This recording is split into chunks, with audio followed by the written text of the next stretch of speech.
Oh, my mic's on. My mic's been on the whole time. Jesus Christ. This is turn 6 through 15 today. That's the idea. Yeah, sorry about that, guys. Well, I'm here now, so whatever, I suppose. I didn't know that my mic was on. Okay, so yeah, let's jump in. So this is a mini stream. As far as Final Fantasy streams are concerned, we're gonna finish Coils, and we're gonna sort of collect some final Stormblood content. Mostly, I want to get some of the Aether crystals and stuff. And then we're ready for Shadowbringers. I mean, really, that's the idea. Let me just actually just at people in Discord. I haven't done it for ages.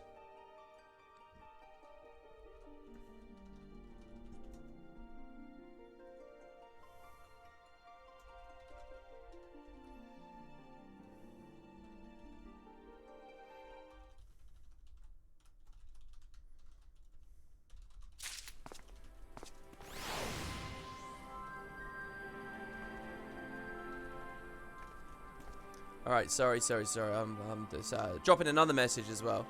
Okay, WP content. I have not caught up with whatever's going on in Discord at the moment.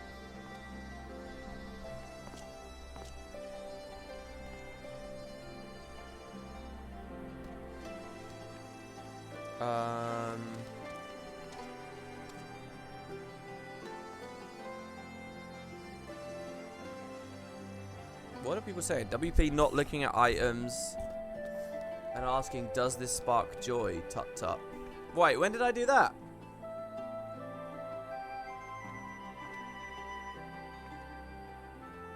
I'm having an account cleanup while WP's watching WP do his one and listening to random conversations.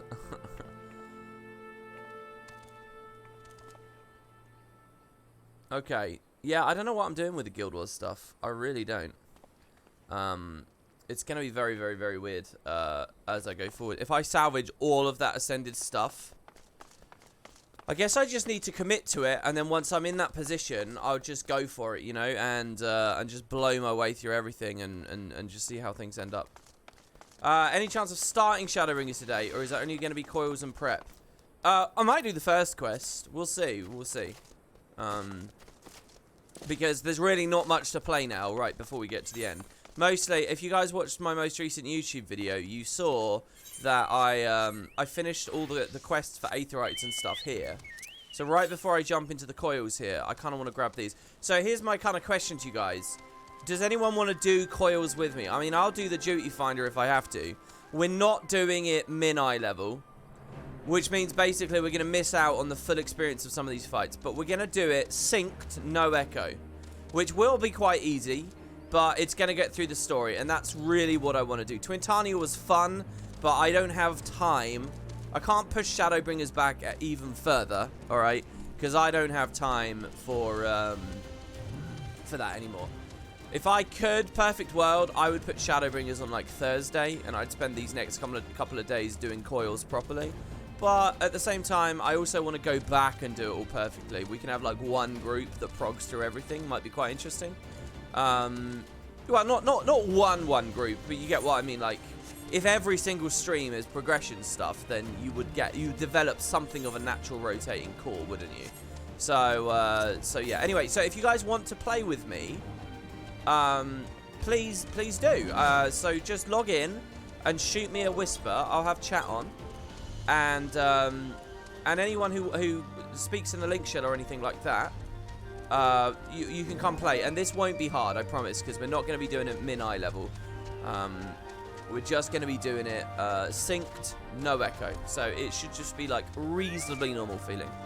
And I think some of the bosses we're going to go into here in a minute are actually quite entertaining too, so even easier as they may be, I think we'll be able to have a good experience. Wait, Rowan's in chat. Rowan? But you don't play this game. Are you just trolling me? Sorry, I'm not even looking at chat here. Uber late stream? Yeah, I mean, I know I'm clicking it on in the middle of the night and nobody... But the thing is, I'm clicking on now when nobody knows that I'm about to go live. And I'm clicking it on, you know, 10 hours from now when nobody knows I'm going to be going live. The live times are just, you know, unpredictable, I suppose. A lot of these bit processes can be pretty difficult even without min-eye level. I think the balance is going to be pretty good. Oh, you're down for Phasmo with the Discord thing. Oh, I see. Yeah, okay, cool. Yeah, Kerry's at work. She's at work for another 2-3-ish hours. So I'm going to be streaming for the next 2-ish, 3-ish hours. It will be 4 tops, but I don't think it will necessarily go that far. And then we can play afterwards, yeah. No joy on the whole sleeping thing? Well, I almost did, but I was really close to it. But I just had the most awful day. I don't know what it is, man. I had the most awful day. I was feeling terrible. And it was only like 2 in the afternoon or something. So I just went up for a nap. Because that's what I knew I needed. I needed sleep. I was just fucking exhausted. And it was like 2, right? So 2 is like the hell hour for me to feel exhausted. Because I really need... I need to be going to bed at like 2 a.m. or so. 3 a.m. So the idea of going another 13 hours, I felt so bad. So I put my head down, and all of a sudden it was like 11 at night. That was like yesterday, I think. And well, there you have it. So now, you know, you've got a person waking up at midnight, basically, or almost midnight. And the same thing happened today. I've just woken up, and it's 20 to 12. So yeah, not too good. Anyway, yeah, do people want to play? I mean, any party requests or anything? I'm going to search for Aetherites while we go. And, sorry, let me move chat here.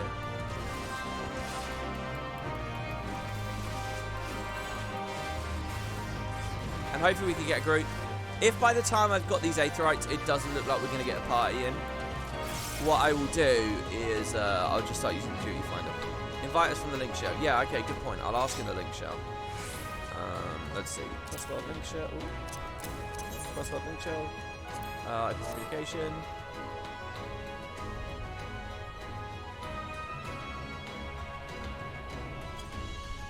And I really do hope this will be quite fun. We've got quite a few people online. That's quite nice. If anybody wants to type a message in the link shell, let me know. I'm not going to just spank out random invites. I think that would be a bit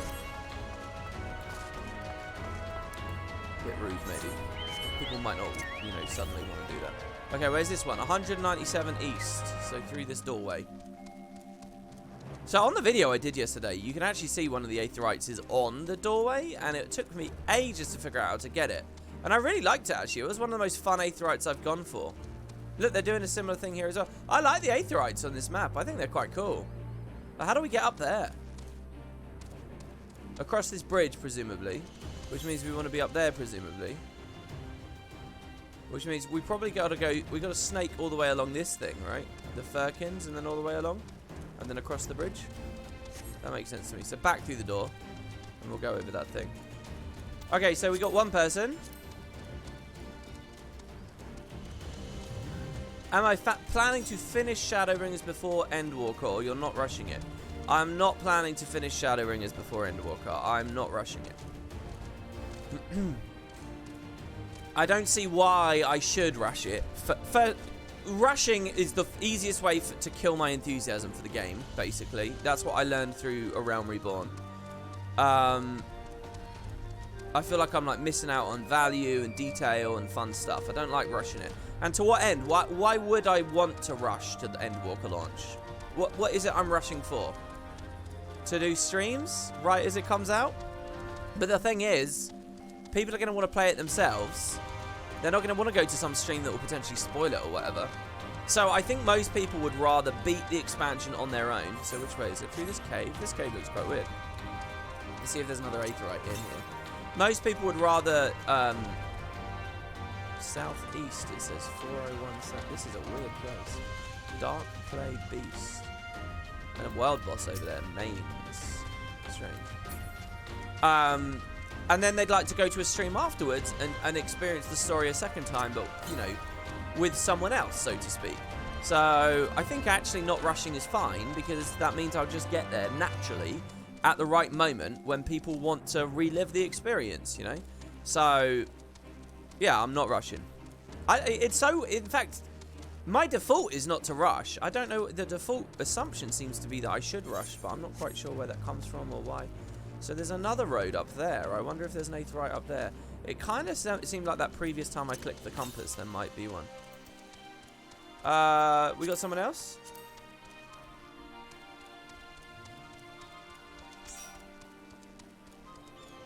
Okay, so the Salt Sahara up here. Look how much of this map I never came to. There's just a huge amount. I really think they miss out on their delivery of post-patch content. I really think they should filter you around these areas a little bit more. I mean, why not? That's a gorgeous vista, isn't it? Oh my lord! I bet there's a lookout point on top of this this tower. Holy shit! Girabania is just a wreck, isn't it? Where does that look out to? South of Girabania, just nothing. Wow. See, this is what I wish POF was able to do more regularly. You know, those deep vistas. The only time you get a deep vista like this of really far draw distance in Guild Wars is when it's just water. And even then, it's just basically flat water. I mean, they do draw stuff out there sometimes. On some maps, you see like weird things out there. But it's rare. Like, for example, the Wizard's Tower, I was talking about in a video recently. The Wizard's Tower is actually an example of one of those things where it's an asset outside of the map boundaries, like properly outside of it. They do it on rare occasions. I'm trying to think of some other examples, maybe.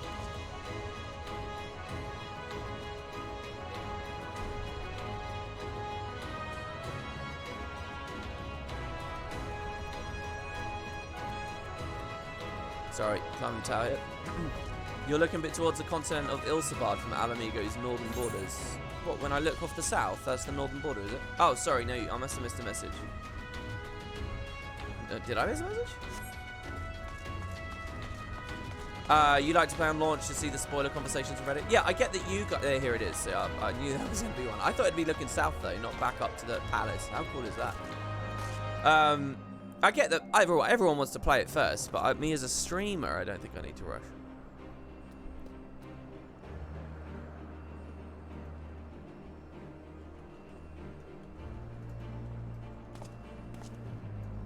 Alright, slash lookout.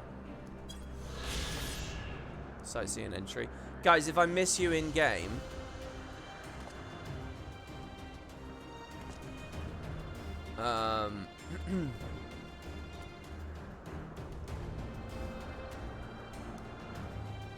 let me know if I miss a message. We are trying to build a party right now, so anyone in chat, if you want to log on and play... Wow, we got that just in time. The fog descended. Let's read the lore on that, shall we? Logs. Sightseeing logs.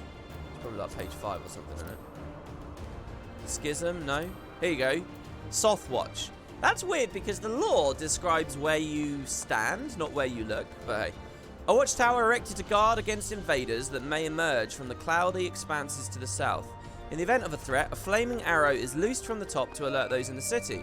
The Guardian saw no use for it, however, and it stood empty in the years following Alamigo's fall. Love it. Really love it.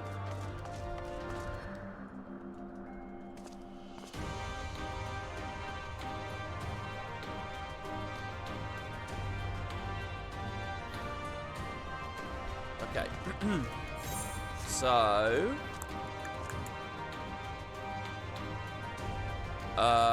the next compass I think was we were going to go along here and across the bridge, right? So we just climbed down. And not get too hurt in the process and not fall too far in the process. I don't want this... Oh, God. Don't attack me. Time to miss ruining the view. Oh, did the mist descend right as I typed? It was too late, was it? Twitch ain't letting me subscribe with Prime. Anyone else having that problem? Really? Why is it not letting you? I don't know. I haven't had any subs today. I only just got on. So I don't know. Maybe it is broken. Hey, I liked your new video. Keep up the great work. Thank you very much. Tao Huang Gongzu. Much appreciated. WP, I'm glad you're enjoying the game. I used to watch your videos a bit before and around Guild Wars 2's launch, but I fell off the game somewhere around Heart of Thorns, and now it's delightful to see you over here in the game I've been playing for almost 3 years now. What was it that made you fall off around Heart of Thorns? God, I hear so many people falling off at Heart of Thorns. Isn't that weird? I mean, maybe it's not weird. It's funny to look back on, but you got to remember, Heart of Thorns was very, very challenging for a lot of people, and they didn't like what they did. They didn't like the mastery gates. They didn't like the combat tuning. And a lot of people did suddenly quit, so I don't know. It's on all channels, not just this. Oh, so it is. It's broken. Apparently subbing is broken today. Do you know what? I would seriously look at who isn't streaming during this period of time. The Aetheryte's clearly not there. It's probably quite revelatory to pay attention to that, right? If they're normally live. Or like they hear, oh, subs are broken, so they just leave. Bye. Revelatory, that's not the right word. Well, it's kind of the right word. Where's the thing? It's nearby, I know it is. It was just the Pocket Raptors. You're pretty sure that was half the player base. I mean, I don't view that the fault of Heart of Thorns. I view that the fault of core. You know, I think Heart of Thorns is a perfect example. Just like we were talking about with End of Dragons, it probably needed a maintenance patch, some tutorial stuff. You know, recalibration of the difficulty tuning in the open world and stuff. Bump ore up wherever people are playing. World bosses, all that stuff. Those 6 months of nothing. That all should have been in a game environment that put a little bit more pressure on people so that they were prepared for Heart of Thorns. You know, a maintenance patch right before that content drought. So basically, it would have gone Season 2, Episode 6, and then a maintenance patch. And then the drought, then Heart of Thorns. That would have geared people for it, I think, and they would have been alright. Also, I don't do the fucking Never Let You booster, but, you know. Hello everyone, I thought I'd join the stream following the review of FF and Guild Wars 2, and I wanted to say that I enjoyed the video very much, some very well put out opinions. Thank you very much. You guys don't just have to sort of wank me off. If you guys disagree with stuff, or you think that I could have talked more about one thing or another, you can definitely let me know. I remember reading those comments as they were coming out. People were... I remember obsessing a bit more over sort of the negative viewpoints, but when I was gathering comments for that video yesterday, I couldn't really find all the ones that were sticking out in my memory, so the only one I did was the fake Q thing, basically. The rest of it was discussion oriented. You think Casimir and Logan are smelly? Oh, you about my character tier list? Casimir's alright, man. She's nothing special and she's nothing bad. Nothing special isn't really, you know, a huge condemnation to me. It's just... Oh, there you go. Subs aren't broken. We just had 2. They call me Titian. Thank you very much. Ads will be disabled for you. Congratulations. Thank you very much. And Modri. Subbed with Prime and did the Macon nod. Thank you very much as well. Yeah, Oh, well, this one's just out in the water. Not very exciting, this one, but hey. Lock selled. You gonna chase me the whole way? No? Hey, WP, in order to milk the tier list train, even more, have you considered making Living World expansion story chapters? Or maybe just generally personally categorizing story beat segments? I think it'd be interesting to have a tier list items that are specifically tied to points in time. Yeah, you know, when I did the character tier list, I could have broken that down by game era. Where's the next one? 594 Southeast. I could have broken it down by game era. Can I just remind people, by the way, we are trying to get a party for Coils. If you guys want to play with me, I'm on the Cactar server. That's the Aether data center. I'm on an NA data center. You might all be sitting there expecting me on an EU one. I'm on NA. And the more the merrier. So if you guys want to play, and we're not doing min-eye level, we're not doing like a massive grind, we're just playing through, it will be of a reasonable, it will just be general fun. It will be like doing dungeons as far as I can tell. So, yeah, if you guys want to play, please whisper me in game. There we go. We had someone there. Sorry, I missed like multiple messages there. Okay, alright, I see you. So we're looking for... 4 people, so if you'd like to play, I would love to get the show on the road. In the meantime, I'll keep doing these Aetherites and discussing stuff. Oh my god, we got a hype train. Thank you, guys. Thank you. Well, so yeah, they're definitely not broken. Right, what was I trying to say? I forgot. Oh yeah, I could have broken the characters down by era. And that probably would have worked, but I don't know how much I want to milk tier lists or whatever. I don't know. See, the thing is, once upon a time... I like consumed so much YouTube that when people like, do you remember I did some top 10s for a while, and I had all these people saying it's clickbait, this is just the trend, don't do this, you're better than this, blah blah blah blah blah. And I don't know whether I'm kind of doing that again with the tier list now, and I'm a bit worried about that criticism. I have one message, someone said, oh, tier list, eye roll. They like bolded eye roll, and I was like, oh, okay, is this something I shouldn't be doing, kind of thing? So when it came to doing the character tier list, I was immediately a bit like, okay, should I go crazy with this or not? I mean, I could have immediately broken it down for every region, but I thought, no, just do all the characters in one, because why not? I mean, maybe, yeah, I'll do Living World Season 1 episodes. People might be interested in that, because a lot of people have forgotten about Season 1. I think that's at least worthy of its own video, right? A tier list on Season 1 stuff. Because it's so far. I've already checked here. 580 southeast. So it must be in this area, but how do we get into that area? How do we get to Sweetwater, by the way? Or the Pauper's Load?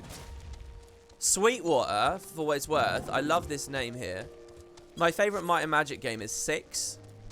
Might and Magic 6, The Mandate of Heaven. I'm not talking about Heroes of Might and Magic. I'm just talking about regular Might and Magic. It was a game from like 1995 or something. And in that game, one of the really difficult places you go to later is a hellish desert, and it's called Sweetwater. Actually, I think the town in the desert is called Sweetwater. So that kind of blows my mind seeing that there. It looks like the entrance might be here. But how do we get into that entrance? No, that's a drop down. Is it over here, maybe? Maybe it's beyond the monstrance. So let's go that way. Let's climb down nice and gently here. Oh, I've got to put chat on. Oh, here you go. Luna says I can come. Genova says I can come if we aren't doing min-eye level. Yeah, we're not doing min-eye level. We're not doing min-eye level. We're just playing through the story, basically. We're just doing kind of a regular thing. Okay, we're nearly there now, aren't we? 1, 2, 3, 4, 5, 6. 2 more people? I'd like to finish these Aetherites as well, so no particular rush here, guys. Now that I'm so close to getting them done. Tier list and React content is very meta, but it's meta because viewers enjoy it at the end of the day, don't worry. Well, that was true for top 10s, though. Top 10s are tier lists. You guys see that, right? It's just another little flavor of a top 10. So, I mean, I'm not trying to follow some bandwagony trend. I did a tier list.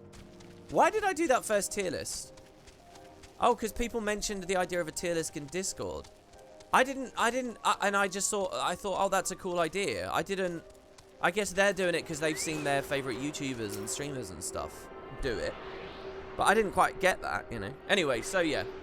It's not some big cynical thing from me. I really liked that first video I did, so I did some more of them. That's basically it. That's the story. This place looks crazy. What is going on here?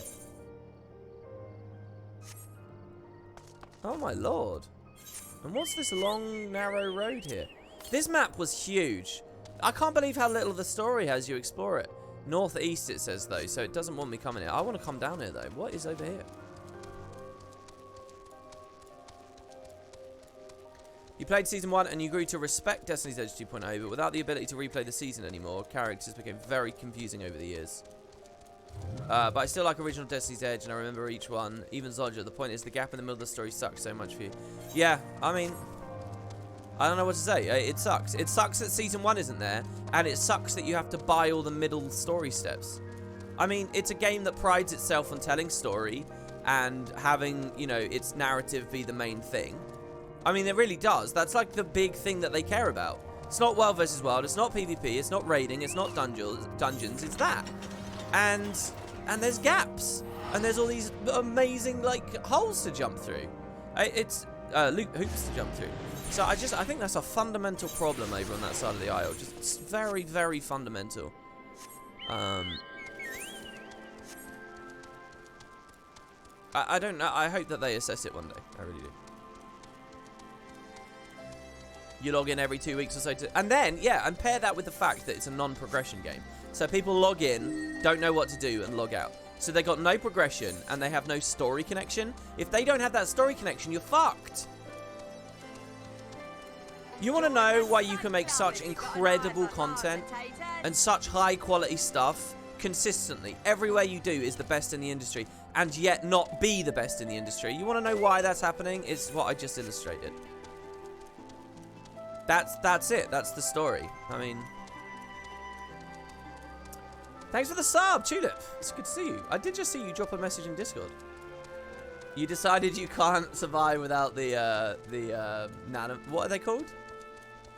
Shit, what are they called? What's the catfish? Namazu. You can't survive without the Namazu emote. They're so good, aren't they? Moogle in chat, literally right there, made it. I said to her the other day, I said people are loving that emote, and she said that's cool. I'm surprised. People really like that emote. How do I get out of Alamigo? I'm surprised that emote's so loved, to be honest. I would have thought that the Moogle one, saying Kupo, would be more loved. But there you have it. Is there really only one Aetheryte on this whole map? How have I ballsed this up? It just says 500 north anyway, so there's probably... Is it in the city? On the edge of the city? I mean, the animated ones are brilliant as well. I wish I had more slots. I don't know. Maybe I should apply. Can I apply for random shit? What's going on here? Resistant gate guard? Is he not going to speak to us?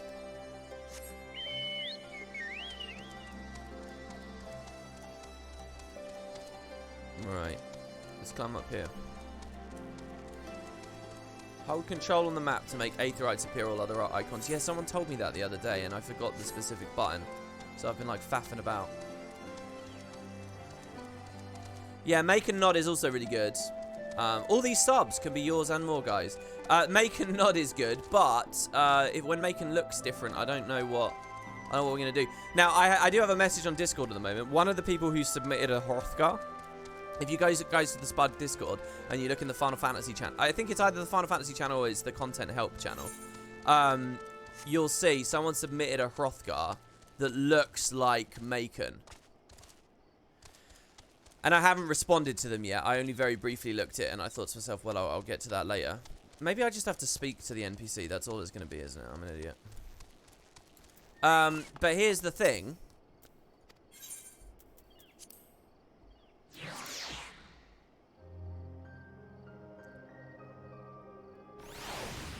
Do I want a taxi to the Aether Currents? No, thank you. That's a lovely offer of you.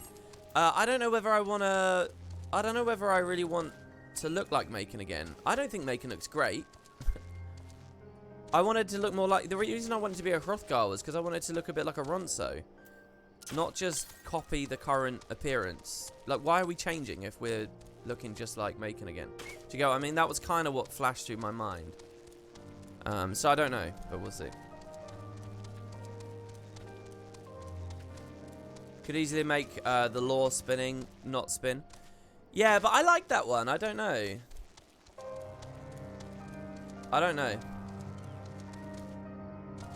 Yeah, the Aetherite tip is real. It is real, yeah. To the guy that said WTF, really. It's 100% verified fact.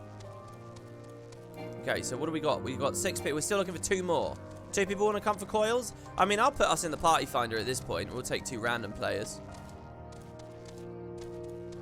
I missed it if anyone in chat said they're logging in.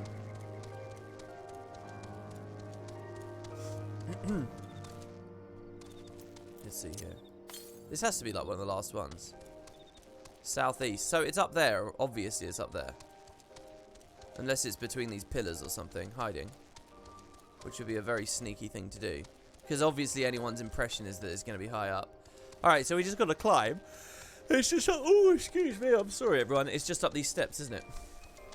Just hop on my sky scale. Well, that's what we're doing. We're unlocking our sky scale, our Final Fantasy sky scale. That's what you're looking at. I will have access to my flying in just a moment. It's funny to me that the sky scale isn't really a flyer, but because of all of its overpowered like grip abilities on walls, it sort of feels like one anyway. It can be used like one anyway. It can get you up anywhere you want because of the wall grip and the vigor boosting mastery. So that's quite funny to me. 61 northeast. You down on that ledge? Queen's Gardens. I really love all this. This is quite cool. We're with salt elementals and stuff around. 81 north. Where are you? Where are you? Under this stairs? These stairs? Is that door open? No. Oh, it does. No, it doesn't. 71 north still. Oh, I'm an idiot. My interpretation of the whole arena is wrong. So it's on that ledge over there. Okay, hold on. You're still feeding your random sky scales medicine at the start of getting your boy. I really like the sky scale acquisition progression. The problem is if you have absolutely no currencies and really have been playing the game very casually, it's gonna get a bit, you know, I think it does look a bit tedious for players in that situation. Another sub. I can't believe this, guys. Thank you for all these subs. We're not even in Shadowbringers yet, and people are enjoying themselves. Thank you very much. I'll never accept a new MMO that doesn't innovate mounts like Guild Wars 2 did. Existing mounts just get a pass because of grandfathering. Damn. Sky scale grip getting you to never before seen heights like the top of the Morgemoth tree. Yeah, that's true. I love this. The flying monkey is... Do you have the banana costume? I want to see that for myself one day. Aether compass. 825 north. Like, this is so silly. Like, people whine about Guild Wars and stuff. Oh, it's so flashy. You know, we had that whole conversation. About 12 hours ago, I was streaming and, you know, there was all the princess weapons and we had a discussion about it. But, I mean, look at this. They just have flying monkeys. Like, literally flying monkeys in this game. But it doesn't get a bad rep because they're disabled in cities. So, when you're in a city and you're role-playing and all that kind of stuff, it's not there, is it? So, north. So, here's the question. How do we get there? Now, I'm thinking what we need to do is climb up those stairs and stay on the high ground. I think we got to stay up at the Queen's Gardens. It might be up here because I've never unfogged that area. So we can check that as well. Please don't attack me. Please don't. Thank you. No! Alright, I think I'm alright. Oh, God. Wow, making is so tanky now. By the way, guys, I have a bunch of tomestones. I've got to figure out what I'm spending on those on before I go to Coils now. Okay, so the Cotter tour. Let's quickly pop this. I'm really glad I'm doing this right now, by the way. Because I feel like I didn't show this map off in the Stormblood series. I just didn't. And it's sort of, you know... It's a big part, even though they never really built much like quest content for it, main quest content for it. It's a big part of the environment and stuff. Oh, excuse me. Yeah, I'm nearly capped because when we did Coils last time, it was with someone who'd never been there before, so they were spamming us up with them, which is great. I mean, that's awesome. It's just I now need to know what I'm going to buy my stuff. The problem is, I got to decide what I'm playing in Shadowbringers. I think I'm going to be the Dark Knight. I mean... So we'll figure out what's going on there. Abalathian Minotaur.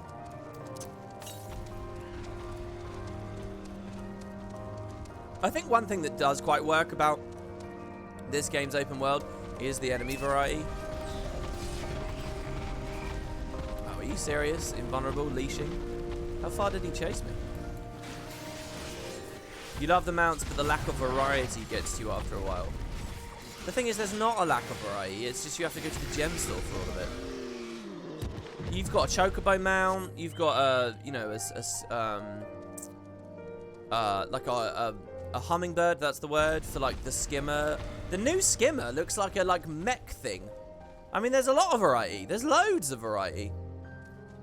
And with the dyes as well. I mean, there's way more variety in that game than even this one.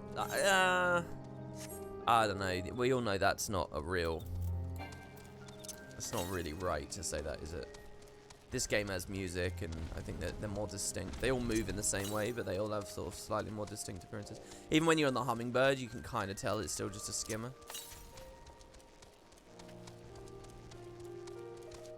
Are all mount skins gem store? Yeah, sadly they are. All of them. Every single one. Now, I want to be clear. I remember being at the studio and being very blunt about the fact this was as mounts were first being revealed, okay? Like, no one had seen mounts. They were just showing them to press early. And we were seeing them, and we were like, wow, this is really cool, blah, blah, blah. Well, there'd been the leak, obviously. But we were actually seeing how they functioned. And I remember very emphatically saying, hey, you could sell skins on the gem store and make them in. I remember saying that, and I still think that was a wise move. But just every single one over all the years, and the extent to which they undermine the idea of having ones unlockable in game and so on, I think that's where I couldn't predict ahead. Okay, I'm going to unfog this last area, because, well, and then these two, and we'll get into the coils. So, you're running out of time now. If you guys want to play coils with me, please feel free. Come in game, throw me a party request, whatever. We're looking for 2 people. Anyone, it's not hard. You don't have to have played it before.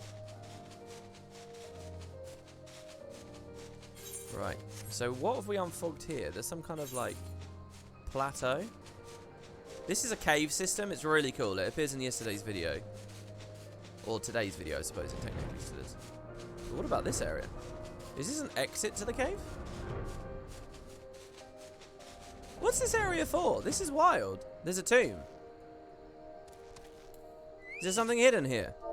Kneel. If this was Guild Wars, something would pop out of that. This is curious. Very weird. So if I come down here, do I just enter the cave now? What's the story there? Just a hole? You think a hunt spawns there? You can't remember? Oh, I see. It'll be one of their wild boss things, won't it? Alright, for the other unfogged areas, we've got to get around all this now, so let's get back towards the map. Look at that. So good, isn't it? And then we'll grab these 2, and we're out. If you're interested in relic weapons, WP, I'd recommend looking up a shopping list and spending poetics on those items preemptively. The Heaven's Ward relics, at least. Yeah, I have been doing that. I don't know how much I should get. That's usually what I spend my tomestones on. Where is it? I have Umbrite in here somewhere. Oh, I have some cards. Do I already have them unlocked? Oh, I don't have the Cloud of Darkness unlocked. The Cloud of Darkness is 5-star. Wow, that's cool. Let's read about that. I must have got that when we did the Crystal Tower series.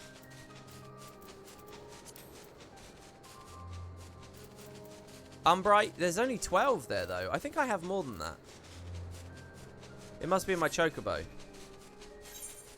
That's Armory. That's my Chocobo. Yeah, there you go. I got 26. How much do you think I need? I mean, I got 38 there. Should I just buy a bunch more? Ooh, we're going the wrong way. Where do we... Oh, do we fly out across that chasm? You need 75! Oh, you can right-click the item and say search for item. You need a bare minimum 60, maximum of 80.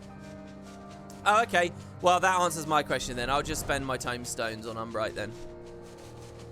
I would join, but I don't know which server you're on. I'm on the Aether data center. The Cactar is the server. Cactar is the server. The Pauper's Load. Oh, wow. I could have just walked in here, couldn't I? This place is weird as well. There's a fate here. A heretofore unseen golem has been sighted pushing boulders about nearby caves. Caves from whose very walls the beast is believed to have been formed. By whom and for what purpose this lithic monster was given life is unknown. But those who have seen their kin torn in two by the massive creature's claws will tell you this.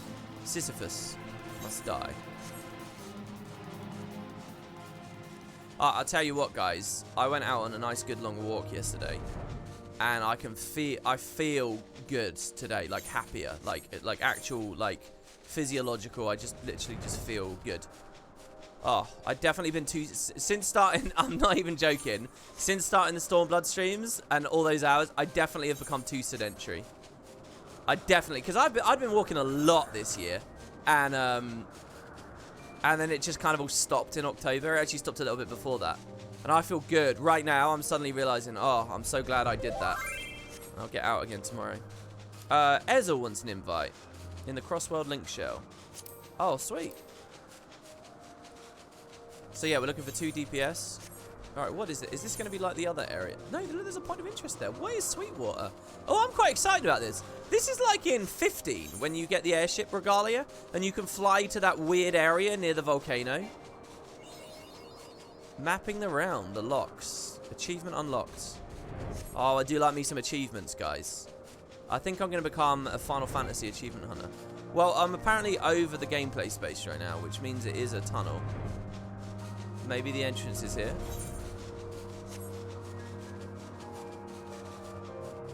Oh, wow.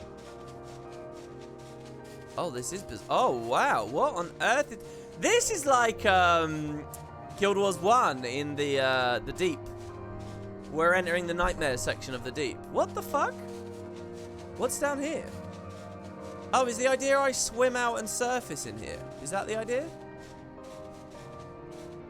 There's a Phobad down there. Need 1 DPS or a tank, they say. We can have anything you like. Would you like me to copy paste a small list of stuff you need with Poetics? That would be lovely. I mean, I don't need that now because I'll just do the Umbrite, right? If you think there's something better I can do than Umbrite, let me know. Oh, Sweetwater is weird. What is this bizarre place? Is there a lookout here? No lookout. Some event maybe spawns here, I assume? Possibly? Well, there you go. That's the locks. I've actually beaten the locks now. Thank Christ for that. What does the Umbrite get you? It gets you the equivalent of a legendary weapon. If you're a Guild Wars 2 fan, it's progress towards a legendary weapon. It's like how legendaries ask for mystic coins, you know. If you think of mystic coins as a time-gated thing. They're not technically, but yeah, if you think of it that way. It's kind of like that. Kind of. It's like, imagine doing dungeons for time-gated currency. It's like, I'll tell you what it's like. It's like Ascalonian tiers or, you know, stuff like that. Kind of.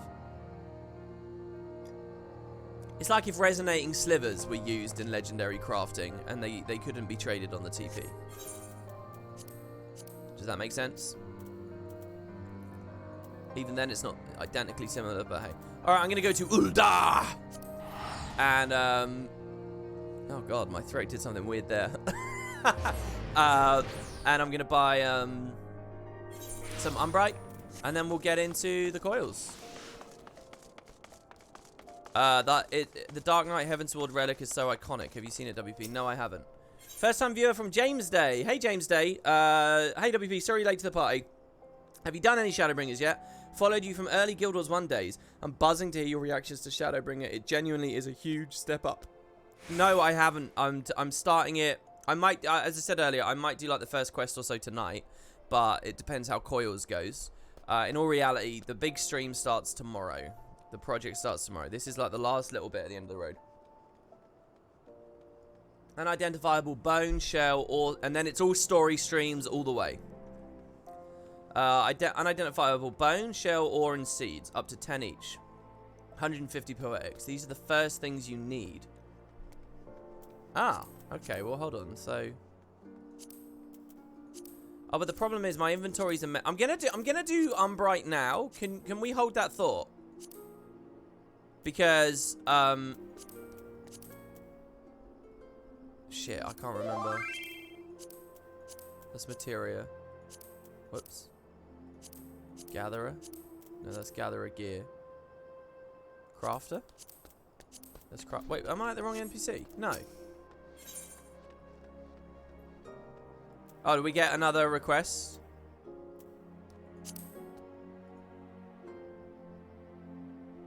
If someone wants an invite, did I just hear, did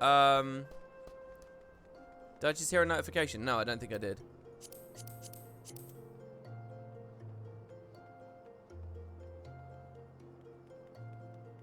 They're in Idleshire? Yeah, they're here as well, though, aren't they? I'm sure I bought them from here already. I think at this point it'll be impossible to overcome the overhype Shadowbringers is built for you. But I hope that doesn't mess with your playthrough too much. It is very good. My instinct is that I'm going to love it, but I'm not going to consider it the best RPG of the decade. Okay? That's my instinct on where I'm going to land on this. Let me just say that at the beginning. There's one more. See fit. Oh, I'm sorry. So cool. We got a full party. Perfect timing. There. Unable to invite, it says there. I mean, plenty of people said that just for 5.3. Yeah, I mean, I think I'm going to love it. I really think I'm going to love it. I just don't think it's going to be the best thing I've ever experienced in my whole life. And I think people are going to be overlooking a lot of weird, wonky stuff about it too, which will become clear to me once I've played it. That's my guess. That's not to say I'm not open to anything else. I am totally open to other things. Maybe it will be amazing. What is this? Combat supplies? Miscellany. Oh, I thought I had it there. Special arms. There it is. Special arms. Because you guys said I needed 75, right? Wow, it's so expensive. Is there another way of getting this stuff? So I'll buy another 20 here. I guess I'm going for a Heaven's Ward one, right? Since I've spent so much on all that Ambrite.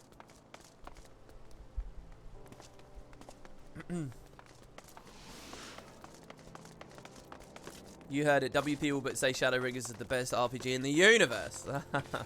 Alright, okay, so let's be clear here. We have got 1, 2, 3, 4, 5, 6, 7 people. But the guy was in a menu when I tried to invite him. So let's do this again. Now, I'm going to change my chat here. Because this is like really silly. Display name settings. Wait, is it display name settings or is it chat log window settings? Log details. Notifications. Oh, here you go. Display name type. Surname abbreviated. I don't know why I ever did forename abbreviated. Why would I ever do that? Okay, so now I'll be Macon R instead of M Revgaji. Right, so now I'll actually be able to see people's names better. Because that's been a bit of an aggravating thing. Oh, by the way, guys, also, if you have any thoughts on other UI stuff or audio stuff to really get Shadowbringers right where we want it, you let me know, yeah? I hope the Shadowbringers gives you more confidence to do 14 videos on YouTube. I understand your hesitation since there are a lot of people only there for Guild Wars 2. But I think there are a ton that play both games and have been hoping you'd cover 14 over the years. Yeah, maybe you're right. There is one more video I could maybe do, and that's Shadowbringers predictions. So maybe I could do that, but we'll see. Crank music to 200%. Don't worry, we'll have the music loud at the right times for sure. Okay, so how's our party looking now? 1, 2, 3, 4, 5, 6, 7, 8. We're full. Okay, brilliant. Okay, so let's get on in with let's get over to Vesper Bay and continue the Coils of Bahamut story. So what has happened? I'll give you guys a little recap if you missed out from the previous stream. There you go, Horizon. We defeated some primals, some resurgent primals in the main game, in the main storyline. And after they were defeated, Urianger detected there was another primal around. But this was a big and dangerous and scary one. And we were like, what's that, this primal? Okay, so we'll try and figure out what's going on there. And we were given an ally on the case with us. That ally was someone who had appeared a tiny bit in the main story, but then they disappeared. They ran off angry. And they returned for the first time, finally. After the whole base game, they basically weren't in it. We only ever met them once. It was one of the twins, Alice. She looks just like Alphino. And yeah, so she kind of returns to the story at this point. And she's a lot more boisterous and upfront. And she's not a diplomat like Alphino is whatsoever. And she's helping us figure out what's going on. So we find out that the Empire had built a castrum as a research facility over some labyrinthine caverns beneath the earth. Turns out when Dalamud crashed down with the calamity patches that closed the server, when it crashed into the ground, it created a bunch of networks underground, and the Empire was examining those. And we go to them. I think we figure out maybe the primal energies may be coming from there. The other thing Alice is really interested in is her grandfather. So Louis Soir, everyone prayed and like tried to summon the 12, and they tried to contain Bahamut, but Bahamut broke out. It looked like everything was going to get messed up.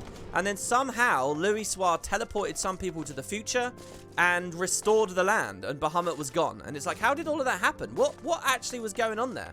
Nobody knows. Alice wants to figure out. So we descend into the earth. In the earth, we discover a bunch of Allegan ruins. We explore the ruins of what was once a... Did I already collect the quest?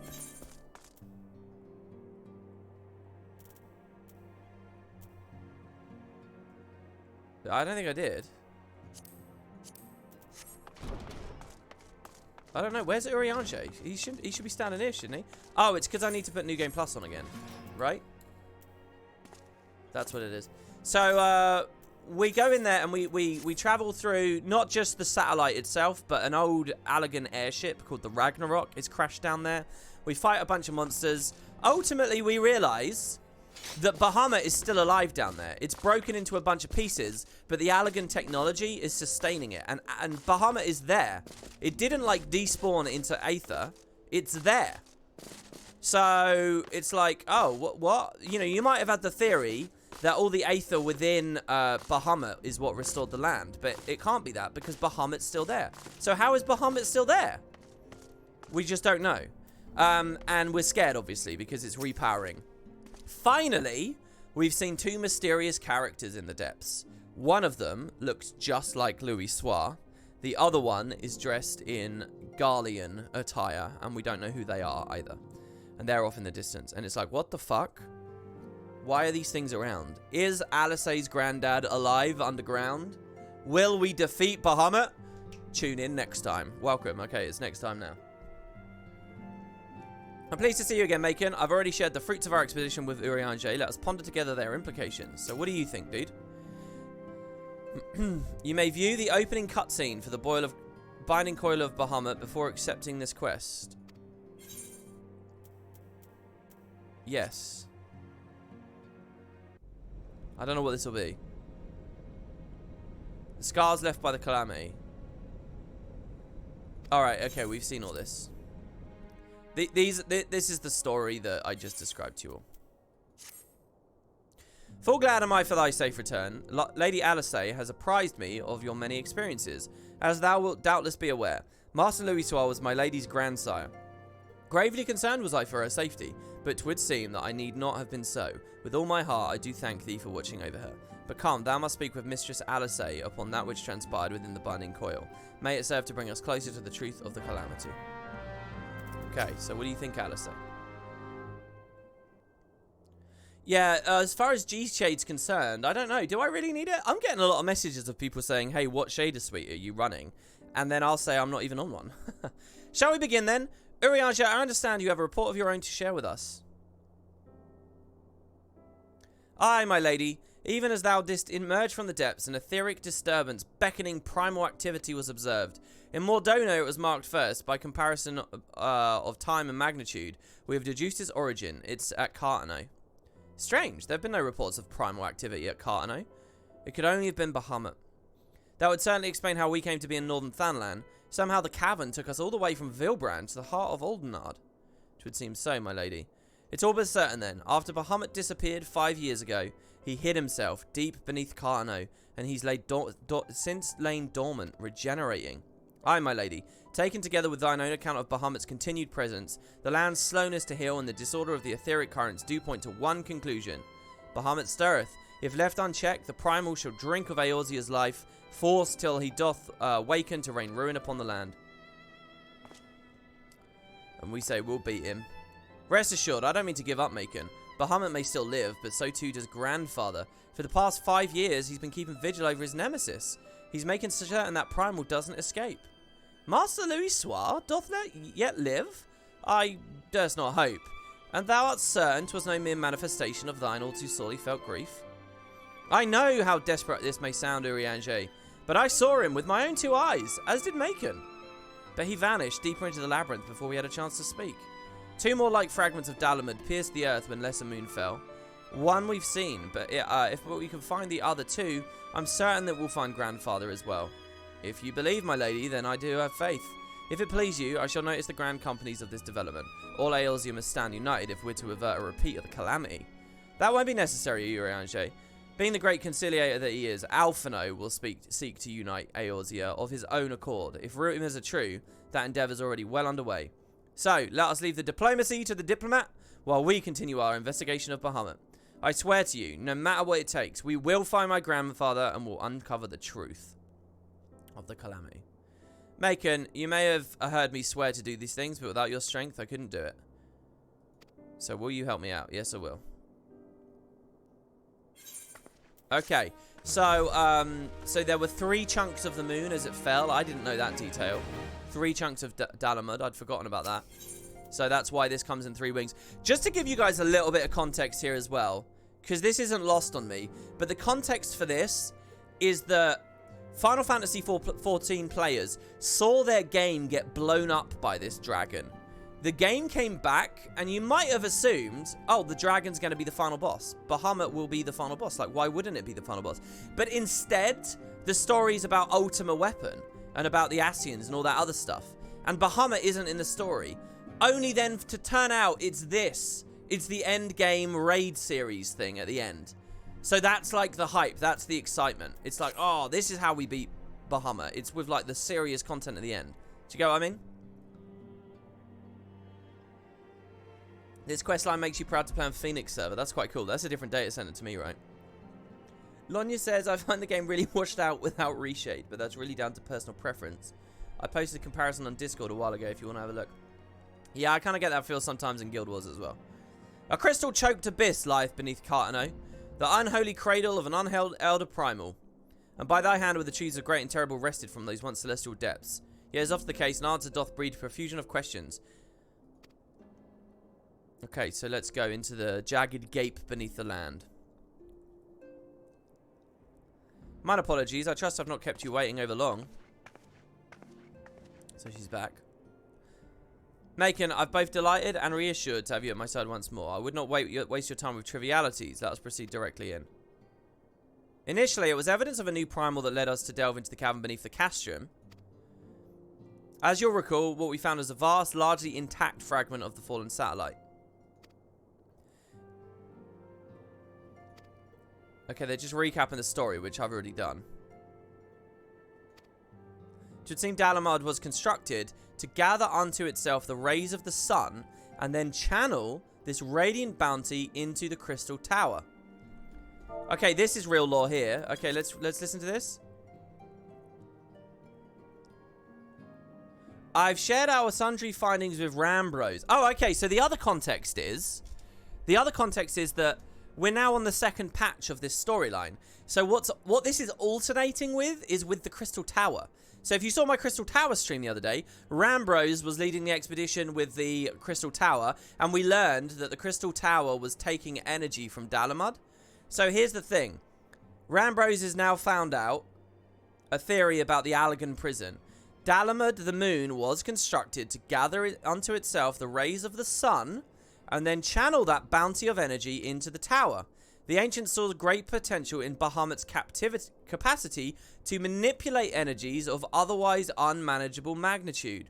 'Twas for this reason that they did bind him within the red moon to serve as its living core. So the reason that they put Bahamut inside the moon was because as a super badass primal, it could contain and manipulate those energies, and it could do shit with it. It was too much for their technology, but it wasn't too much for a big-ass primal. Okay? So that's why it's both a prison for Bahamut and it's a battery. Dalamud is a giant solar panel. Basically, yeah, it's a technological solar panel satellite in the sky. Exactly. Or it was, until it came crashing down and Final Fantasy XIV blew up. Do you remember the sight that greeted us at the culmination of our journey, the colossal devices that surrounded and seemed to cradle the incomplete form of the Elder Primal? From the information provided to us by the Sons of St. Koinuk at the Crystal Tower story, we have learned that these contraptions were termed intermittent hulks, and that each bore the designation Ragnarok class. The purpose of the hulks is believed to be twofold. First, they're meant to act as binding coils, rendering Bahamut incapable of escape. And second, they're meant to feed him. Perversely, the self-same energy which prevents him from moving on also serves to sustain his corporeal manifestation. Bahamut is permitted neither to die nor to truly live. He's merely allowed to be. So they have these machines which are keeping him in there. Think of them as like prayer machines, I guess, right? Or they're like taking prayer and redirecting prayer. For a century upon century was the Elder Primal thus imprisoned, bound a bit in fetters so subtle in their working and yet so adamant that though his cell be destroyed, Bahamut yet lieth at the mercy of his long-departed captors. So even though the moon's crashed down and blown up, this technology is so effective that it's still working down there, and it's keeping Bahamut alive. It's long been held that the primals require the prayers of their faithful followers to... So Alisay's now wondering, how does technology keep a thing alive? I thought prayer was needed to bring a primal into existence. And she says, it's long been held that the primals require the prayers of their faithful followers to exist, yet none alive worship Bahamut. Could it be then that the Allagans found a way to simulate prayer itself? See, I jumped ahead a little bit a second ago. It seems the only logical explanation. I would postulate, therefore, that the regenerative mechanisms in question also supply something akin to the power of prayer. So they're machines that have the power of prayer, we speculate. Conversely, this storyline will teach us what actually is going on here. Consequently, if all the intermittent hulks were to be rendered inactive, Bahamut should dissolve away. So we take out the hulks, and he goes away. Upon evidence of the previous foray, we determined that the Elder Primal is sustained by 3 of these binding coils. Thus did we commence to scour the realm, and we found in the 12s yet an as yet unexplored fragment of the moon, bearing a most familiar etheric signature. And after conducting a preliminary investigation, we believe we've discovered a point from which is North Shroud, and the second hulk can be entered. As Eorzea's sword in the darkness, I'd have you lead the charge. Once you've made your preparations, let's go. So Bahamut himself is at Cartano, near Silvertear Lake, I suppose. But he's being sustained and regenerated from these fragments of the moon, which have actually shattered through different areas of the continent. I will break these fetters, for they bind my grandfather as surely as they bind Bahamut. So Alisay's theory is that her dad's down there and kept alive because Bahamut in the same way, but it doesn't really make any sense, and she's sort of wondering. So we don't know. A lot of things don't make sense right now. How can a machine simulate prayer? And what is her granddad doing there? I mean, they kind of gloss over that there because it's like, what?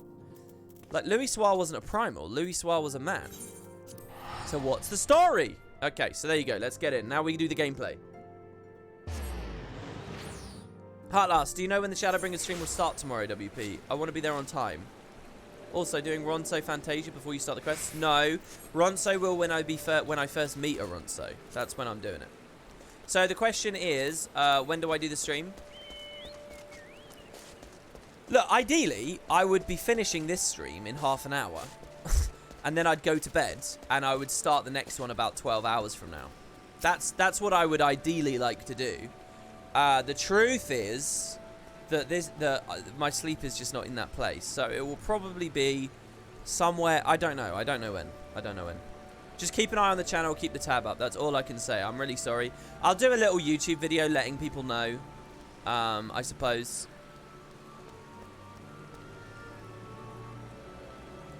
Macon Rev Gaji, I've been expecting you. My name's Anail. I've been accorded the rank of Lieutenant within the Order of the Twin Adder, that I might better assist Lady Alisay with her endeavours here in the Twelveswood. Such authority has allowed me to act without interference from the local soldiery, and to conduct a preliminary investigation on the Alder Springs fragment. From what we've seen in the exterior, the structure shares many common features with the one that you already explored in Lenosia, and it likely plays host to a similar complement of Guardians. But I fear words alone will do little to prepare you for what lies ahead. So seek out my comrade. He's charged with observing all that occurs near here. Okay. So there is going to be a little bit of busy work, I suppose. I think we're just... I don't remember any quests before this. Maybe I'm wrong. Look at how cool this is. Is that literally a part of the moon? You can see it. You can see it in the environment. That's fucking cool, isn't it?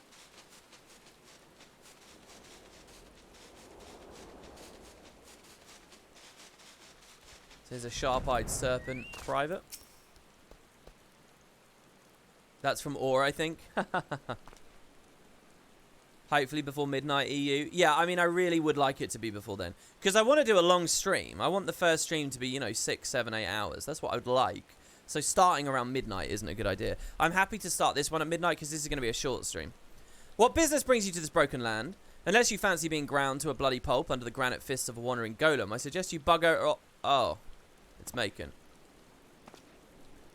WP, you really should start with Hrothgar before going into the mission. Just letting my 2 cents here. Is it really that important? Why? Oh, my apologies, sir. Lady Alisay did send word of your impending arrival, but it would seem I'd grown rather too accustomed to shooing away curious sellswords and reckless explorers. Behold, if you will, one of the fallen shards of the Red Moon, Dalamud. Our initial survey uncovered no evidence of the Empire's presence, which, while fortunate in itself, meant that the approach to the fragment had to be cleared ourselves. After much effort, we did succeed in carving out a semblance of a path, which should give you access to the entrance. After that, I'm afraid it is where our progress ended. The interior? Well, assuming that the architecture of this hulk resembles the first, the master controls you seek will be located on the bottommost layer. Past all the ingenious and deadly defenses of which the Allagan seems so, of which the ancient Allagan seems so indecently fond of. If you'd know more, I'm afraid there's nothing I can tell you for it but brave the depths. You see how they just keep... This is what ARR's like. Basically, this is all dialogue to say, yeah, go inside. Alright, cool. Let's go inside. Is this my first time? This is my second time, but my first time, I was much flimsier with the lore. So I'm doing this replay because I know the gist of it, but I don't know the specifics of it. I don't remember. There are specific little details that have escaped my memory. So playing a second time to, like, reinforce and sort of actually know. Like, for example, a second ago in this quest chain, they mentioned the Sons of St. Koinek. When I first played this, I would not have remembered or recalled or had any context for the fact that that was the Crystal Tower crew. I just wouldn't have. But now I know that. So as more of the building blocks have been set up, as I've got better with the lore through all these stream playthroughs, through these blind playthroughs, I'm now getting to the point where I can actually learn it a bit better. Okay. Simply securing an approach to the fragment's entrance proved a monumental task. I dare not to think what defeating its inner defenses will entail, if there's aught I might do to aid you. Yes, okay. Oh, Lady Alisay, my apology. Wait, Master Alphino? Has there been a change of plan? So it's Alphino! Urianger informed me of the impending expedition. I merely came to exchange a few words with my fellow scion before he disappeared into the depths of the sacred coil. Hello, Alphino. Macon, though I'd strenuously deny it were she present, my sister's admiration and affection for our grandsire exceeds even mine own. Upon the matter of his legacy, therefore, Alisay is wont to go above and beyond the call of duty. In our grandfather's absence, she has made the salvation of Eorzea her personal crusade. 'Twas that which prompted her to brave the perils of the first coil. Yet the fact that she risks her life in this manner is not the greatest of my concerns. No, it's her subsequent fixation upon my grandfather's shade that worries me most. So, Alphino doesn't believe it's really him. He thinks it's a shade down there. This quest to rid the world of Bahamut must not become a quest to save a man long dead. By the way, these themes kind of feel very similar to all the stuff about the Unsent in Guild Wars 1. In Final Fantasy X. That's a weird little Freudian slip there, I think, about how my mind works with this project. My sister must needs have a better reason to fight. A time will come when the fate of the realm rests upon our shoulders, and when it does, we must all be strong in our resolve. There's a wide difference between fighting for the good of Eorzea and fighting for the love of a man who died for the good of Eorzea. Alisay must choose her own path. She can't rely on grandfather to choose it for her, for he is gone. But what if he's not gone, Alphino? I'm glad it's you she's making this journey with. If she's to discover a deeper purpose, then we're better to find at the side of Eorzea's greatest champion. That's where I found mine, after all. But it's past time I was gone. Fair fortune in your endeavours. Ah, Lieutenant Anale, was it? I would appreciate you making no mention of my presence here to my sister. I like how it's raining, but we're actually protected from the rain under this gazebo. Okay, let's go. That was at least a little bit more real dialogue there, because it was a bit about Alisay and Alphino. Okay, second coil is accessible. Thank you for waiting, guys. I'm really sorry about that huge wait there. I thought it would just be a tiny little story. So second coil, turn 1, let's get in. Now here's how I'm going to set it up. We're going to sync. Undersized sync. With no echo. So that's what we're going to do, right? I think that will be a good balance. Your foray into the caverns beneath the Castrum has led you to an unexpected revelation. The incomplete form of Bahamut, harbinger of the calamity, slumbers deep within the earth. Though seemingly a prisoner, he's gradually being regenerated. This is all recap that we already know. One of your party members does not meet the requirement for this duty. Okay, so one of us can't play because you don't have the quest. Any thoughts on who that might be? If you guys press U and you go to oh god. Okay, so we lost Tiny. So would somebody like to jump in? Or maybe they just need to class swap, or they need to character swap or something. Yeah, if you open your duty, you should have second coil there. If you don't, let me see. I got a whisper. Sorry, folks, I misread my duty finder. Well, no worries. Yeah, so we need one more. Does anybody want to join? Drop me a message. Honestly, it's not a problem at all. That's what New Game Plus is about, after all, being able to re-experience things with better context. I mean, yeah. And I just wanted... The thing that really was bugging me is I have on my New Game Plus here... Oh, I can't even show you anymore because I'm in the middle of this. But I've shown you everything except this story, so why not, right? Well, and ARR, and the 1.0 stuff. But ignoring that. Might still be too hard. These are technically Savage before they had their formula down with story modes. Do you really think Synced is going to be too hard? Alright, I'll put the echo on as well. Seriously? Well, no, hold on. What was it we did yesterday that was really easy? We were doing an easy version of it yesterday. Twintania was min-eye level. Twintania was different. Twintania was min-eye level. And there was a huge difference when we did min-eye level, because we tried min-eye level on like turn 2, and it was really hard, and we just quit out, remember? And then we tried it again.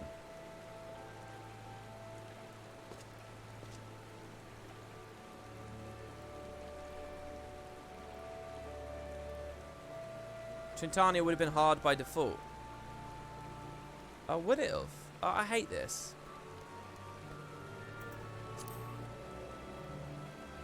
Yesterday we did everything fast until Twintania, yes. But yesterday we didn't do everything min-eye level. I was under the assumption that Twintania became hard because I min-eye leveled it. There is absolutely no way on this stream we're going to grind 4 hours on any fight. We're not going to grind on any of them.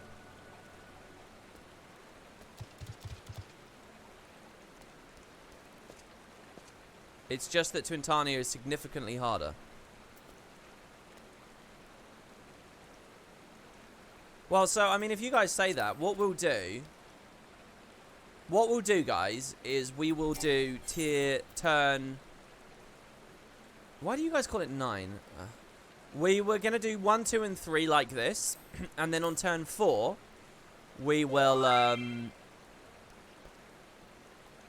don't know, what do we do? How do I make turn 9 easy but not too easy? Can someone just explain that?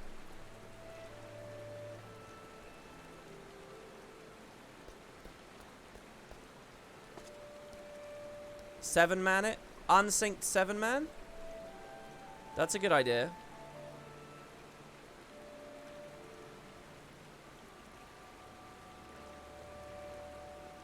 Sync tier 9 is fine. Chat is overestimating turn 9.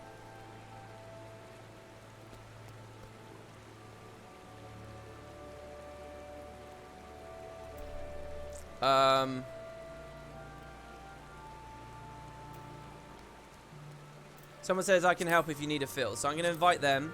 And then, yeah, if anyone drops, Tiny, if you want to come back after you've done that, you know, if anybody drops, then obviously you can come in. So, look, these ones will be easy at least, right? Turn 1, 2, and 3. And all the story we'll get from those. So we'll deal with the turn 9 question in a minute. 1, 2, 3, 4, 5, 6, 7, 8. Okay, we're already full. All right, let's get in there. So turn 5, this is. Let's join.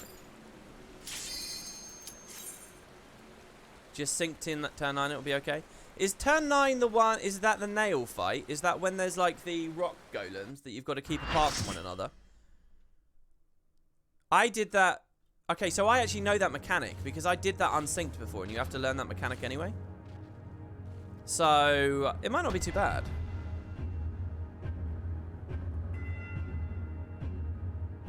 Right, so we are Dalamud's Shadow. Ooh. Honestly, just experiment WP. Go with your initial configuration and change it if it's too hard. Yeah, okay. I have no memory of this place. I have some memory of this place because... Oh my god, it is. Look at that. Look at that. That's the thing I was looking at. Holy shit. Oh, so wow. Is it like the ground is regenerating because of the Allergan machines or whatever? It's someone's first time in the party.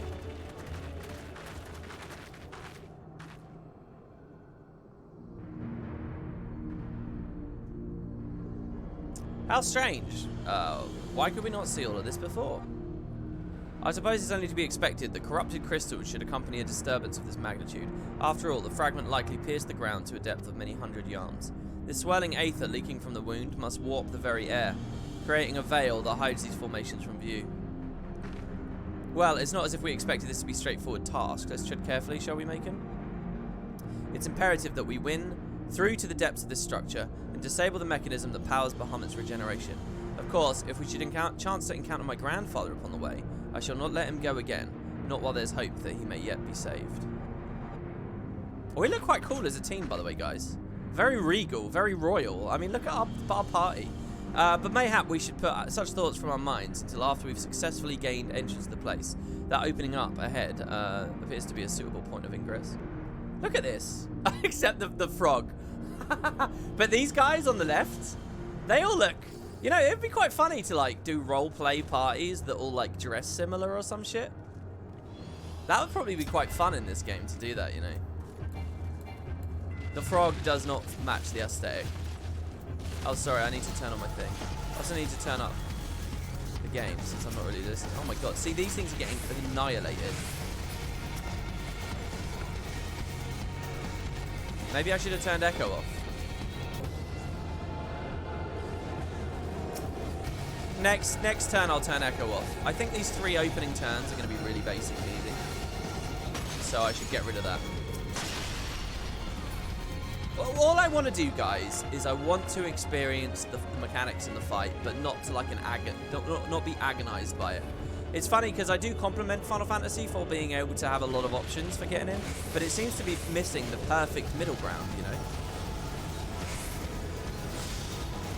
The perfect middle ground, I would say, is sort of in the middle, slightly harder than what we've experienced with the Alliance raid streams. If you guys have been to any of those, actually, I think Crystal Tower First Wing was the perfect middle ground. That was perfect, wasn't it? That balance. But like when we were doing like Rabanastre and stuff, if that was slightly harder, that would have been perfect too. For the streams and stuff. But, you know, it's just long enough to be entertaining, get a sense of what it's about, feel victorious when you beat it. But it's not crazy, you know.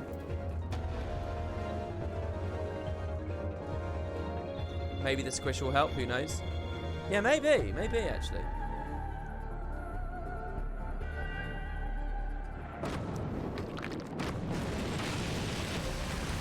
So what you're saying is you should have done Rabanastre without the Echo? Probably, yeah. If I had Echo on accidentally there. Didn't I try to turn it off on all of those? I might have forgotten on one. I think I tried to turn it off. I'm curious about the Void Arc because I just did those in regular roulette. Wait, oh shit, I'm going the wrong way.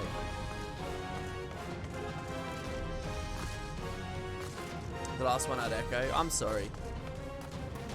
I mean, it's weird because chat tries to help with this a lot, but it's quite inconsistent, people's opinions about it all, you know.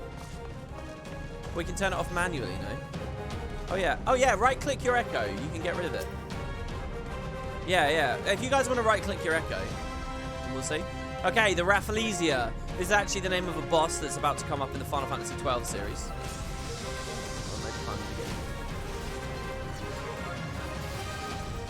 Yeah, you just click the buff. Did you buff this guy?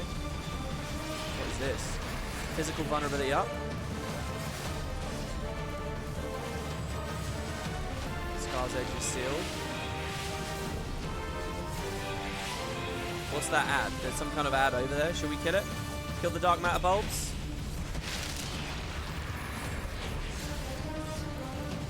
Maybe I'm doing the wrong thing with it aiming at this. Oh, there's an AoE field there. I'll use Flood of Darkness to finish it off then.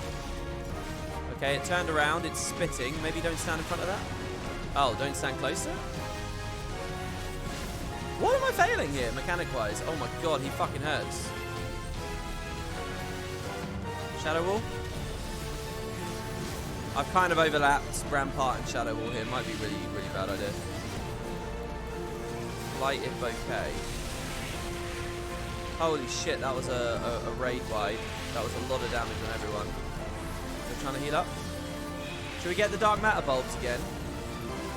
Wait, maybe we have to stand in that field. That field's been placed there permanently, hasn't it? Oh no, maybe it's like flak. It's expanding. Oh, it is. Oh, it's trying to lock off areas of the fight. I should save reprisal for that big nuke. What was it called again? I mean, I reprisaled spit there. That was pretty good. That helped everyone. I'm just going to assume as a tank I should stand here and face it away and hit it hard. Well, the other guy's actually, he's... Oh, I see, he tank swapped. Makari tank swapped. Leaf Storm. Sorry, he tank swapped because I had all the stacks on me, didn't I?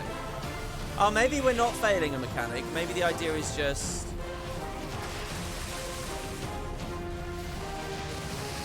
Should I help everyone here? Oh, it's getting a bit rough. It's getting rough. Holy shit, should I help everyone? Oh god, I'm doing nothing. I need to attack. Attack, attack, attack. Swarm. A swarm of bees will soon sting me. 3, 2, 1. And then I got stung. Potent acid. Doused in acid. Strength of effect is determined by stack number. There's acidic honey in the middle of the room. Honey is usually good, right? Maybe I want the honey. How many stacks of this should I eat before I shirk again? I'm going to shirk it now, actually. Wait, what button is shirk? It's 2. For Christ's sake. There we go. I'm going to turn stance off as well. Just put it on him.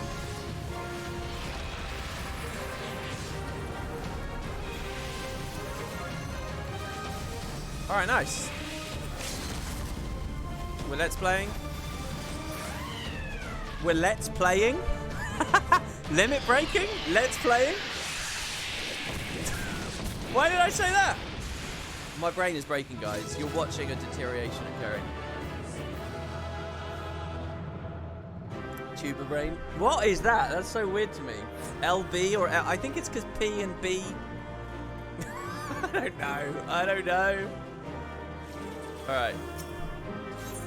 So then we launch ourselves in. You know, this is one of the pads we saw from before. Good stuff, guys. Okay, that's turn 1. So let's do turn 2.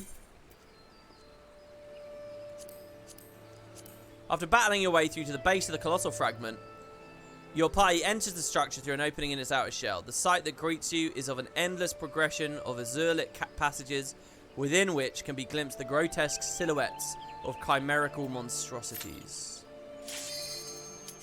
Okay, so we get a revelation about these prayer machines now. I hit 50 a month ago, and I did Coils min-eye level. Really got me hooked on the game after. Oh, nice. Who did you play it with? As a new player, you just joined in and started doing it? Okay, so is somebody not ready? Do they want, Did they go AFK, maybe? I guess we'll just let this drop, and then we'll try again. The Shadowbringers Alliance raid had something going on. Shame Breach turns into such a slog after the first clears. I don't know what that is. Get prepared for stun hell. There are discords for it, but it's not common. Yeah, I mean, that's crazy that someone was able to do that. Registrations withdrawn. Should we just try again? Oh, should I wait? I'll try once more and then we'll wait.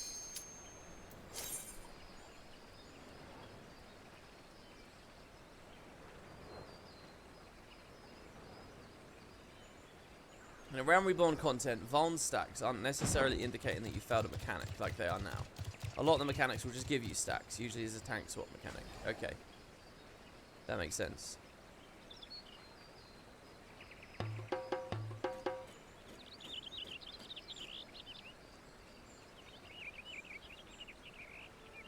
Oh, they said BRB in party chat? Oh, I see. Did they? Why can't I see party chat? I can see party chat. What is this when it says SE6? What does that mean? Why am I saying in chat, guys? SE6. Can you see this?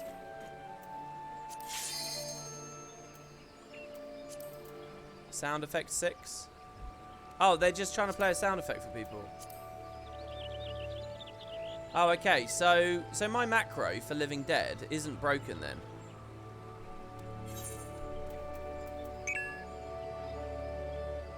Oh, I see. It just lets people know that the sound effect came from there. So why am I missing the BRB? Who BRB'd? I don't see a BRB on party chat. Been ages since you did this and you hated the fight when it came out.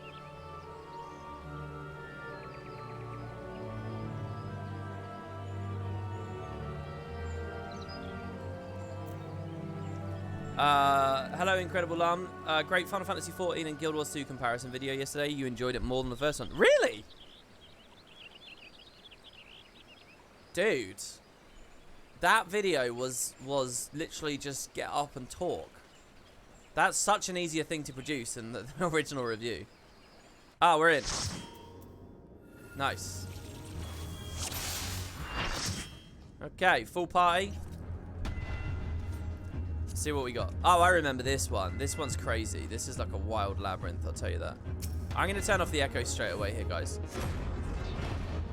Hey there, Potato. Just chilling into your stream. I've been following your YouTube channel since Path of Fire. Glad that you gave FF14 a fair try. That makes me really happy, man. Thank you. Welcome.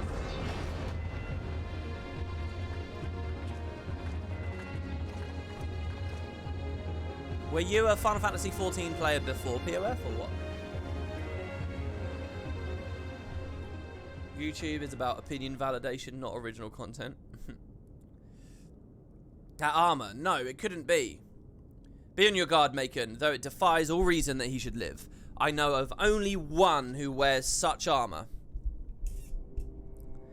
He whom the Empire raised as high as the Black Wolf himself, the Legatus of the 7th Legion. I speak of the madman who brought the Meteor Project to fruition. We face the White Raven, Nail Van Darnus, harbinger of the 7th Umbral Era. Okay. This is a 1.0 character, right, guys? Can anybody just confirm to me? This guy's a 1.0 character. He doesn't appear in ARR. He was probably a part of the Calamity patches. Nail was a major character in 1.0. Because if he's the leader... Guy. Well, see, I thought it was a girl, but then Alice's saying it's a guy. I thought it was a girl. Nail was a major character. Oh, is this the character that they... Oh, it's a translation error. Like, I saw those thighs there, those lovely thighs. It's not an error? They don't know it's a girl. Okay, so even though they were a major character in the Calamity patches, you never even see them with their mask off.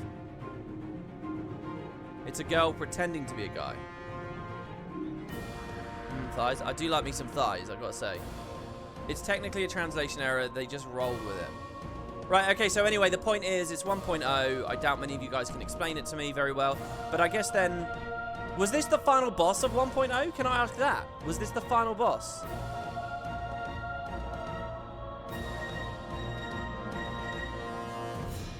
Kinda. Yes, 1.0 was supposed to be Gaius, but she got yeeted into the Calamity. As far as people knew in universe, Nail was a dude. This was the first time they revealed it was his sister taking his role.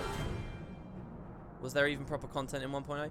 Yeah, there was 1.0, and then there were the Calamity patches, which was like 1.0's living world. And the Calamity patches were all this, and I believe that they actually started to tell a story at that point. Nail Van Darnus.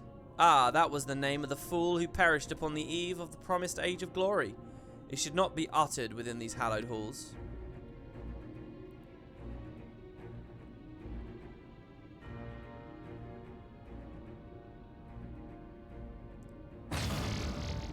The arena you're going to fight Darnus on in this game is a hollow projection of the same arena that you fought them on in 1.0. Oh, that's cool as well. That's some badass trivia. Out of his love for his loyal servant, the one true deity named me Nail Van Deus Darnus. The one true deity, Bahamut. He speaks of Bahamut. That's quite funny because in terms of Garlean naming and stuff, that sort of deranks them, right? Oh, Lord Bahamut. Thy name is sweet as sweet water to parched lips. How my heart swells at thy sacred touch.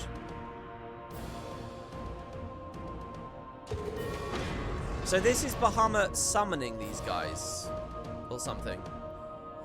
The blessed sanctum is the domain of my God, and his beloved children seek to defile its glory, and you will answer to me. This has some real, like, Via Infinito vibes, you know? As you go deeper, you meet these characters. And so how did Bahamut do that? Bahamut is a primal. Can primals make primals? Is that a thing? Can a primal make a primal? How is that possible? From what Alphino has told me, Nail was slain on the eve of the calamity. Why would a primal want to make a primal? Because primals just want Aether, right? So other primals are like competition. Whatever the truth of the matter, we must be on our guard. There can be no reasoning with the worshippers of a primal.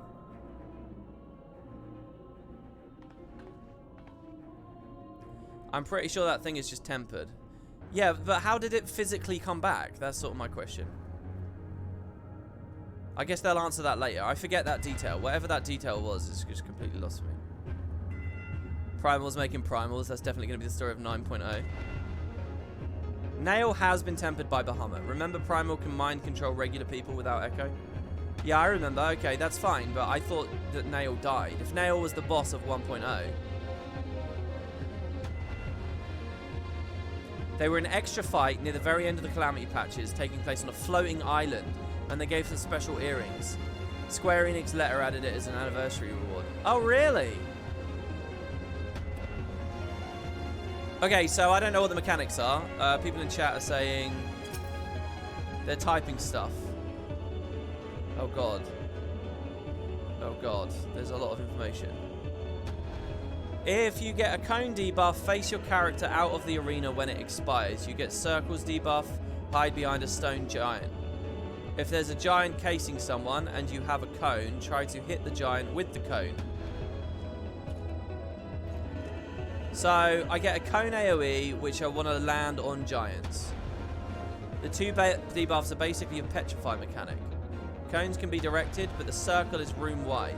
So you can use a cone to freeze a giant, and then use the giant to block the circle. Okay. Wait, is that even this fight, though? Is that later? That's the next turn, isn't it? The giants will tether to the first person to target them, usually a ranged DPS. All right, let's just see what happens. This is just trash anyway, isn't it? So in we go.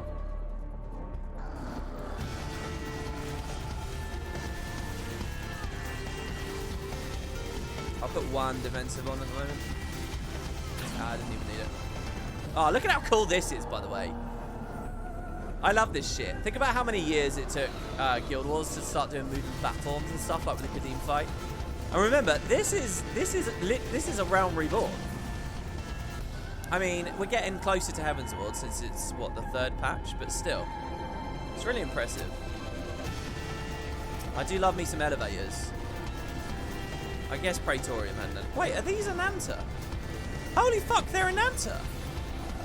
I didn't realise Ananta were in the game before Stormblood. Wow. This is the map moving around. Yeah, on a technical level, but whatever, you know, it doesn't matter. The feel of it is cool.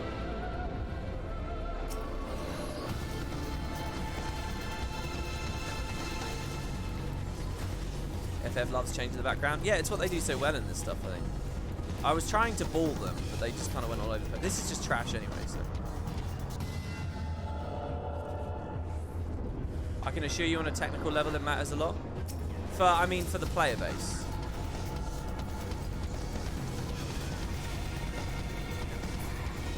Does the player have to consider what is happening, really? As a game, yeah, all right, but I'm not talking about it. That's sort of irrelevant, isn't it, really? I mean, that's fun trivia.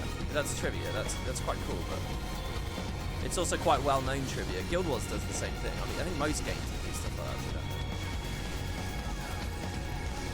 So when it comes to like latency and shit, it'd be a nightmare to do it the other way. To be fair though, they do have some moving airships like in Dragonfall and stuff, which is quite cool. All right, arriving at Sector 8. Bioweapon storage. Okay, I recognize this.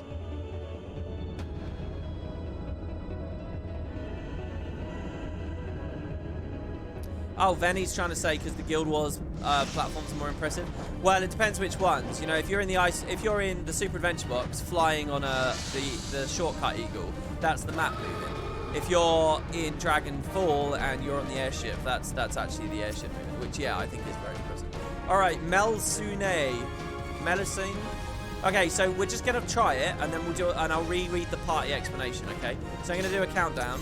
I don't know whether this is gonna be super hard. I don't think it should be. Hopefully. Why are there a Nanta in here? Does anybody know? This fight was a static killer back in the day.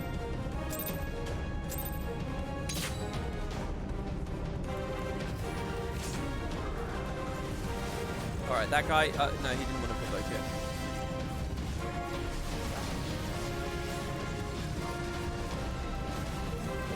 Cursed voice. So I have a cone. So I aim the cone out of the arena. I did that way too early. And I do that out of the arena because there's no golem for me to freeze, right? Now there's a golem up. Should I aggro that or let the off-tank aggro that? I guess I'll let the off-tank aggro that. Okay, so Curse Voice again. So I have a cone. So I'm going to shirk. I'm going to throw the cone on this guy, right?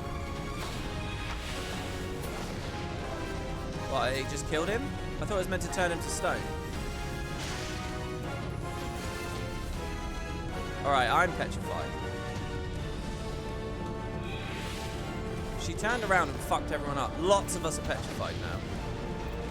So, I need to hide behind something, right? Oh, I got free. I'll read that and answer stuff. They're Allagan created Lamia. You fight them in Azizlar and in the dungeons there too. So they're not an Anta. Cursed voice. I guess we need to keep the giant up. How do we petrify the giant? Some poor range DPS has got to kite the shit out of it for ages. Get below here. Shadowbringers. There's another cursed voice. Should I aim that out? Or is it maybe that because we all hit it with the cone at once, it froze and then instantly shattered? Okay, so why did the Allagans create the Lamia? What was that all about? Mericidia is like your #1 on your list for places you love post 6.0 to go. Yeah, I love the idea of going to Mericidia. Okay, so I'm going to read party chat now about that advice that was given. We kill the giant, no place to hide the circle. Guess we have to keep the giant up so we have a place to hide. Let's read what they said. Let's see what Ava said here. Okay. If you get a cone debuff, face your character out of the arena when it expires. If you get a circles debuff, hide behind a stone giant. A circles debuff. I don't think I saw that, did I? If there's a giant chasing someone and you have a cone, try to hit the giant with the cone. The 2 debuffs are basically a petrify mechanic. Cones can be directed, but the circle's room wide. So you can use the cone to freeze the giant and then use the giant to block the circle one. That makes sense, but the giant insta died.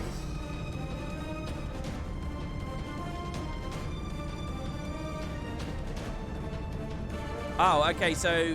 I see. So, okay, so do everything the same, but you can't hit the petrified giant. If you attack the petrified giant, it will automatically shatter. Okay, so at no point do we want to attack the giants, right? We just want to kite them. You don't attack the giants. Okay. So just don't hit the golems. Yeah, exactly. Ignore the golems. So you just kite them and put the cones on them. Then we'll have a space to hide. Then it's all good. Let's get in there. I think we've got it.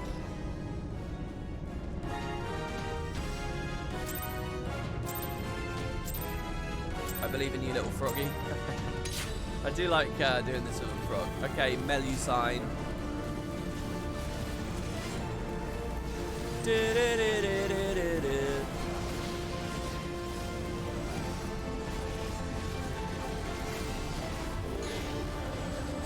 Okay, what does the voice do exactly?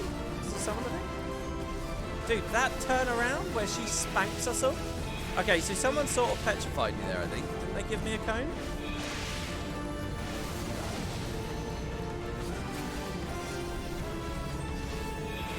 What is this? Sinistry.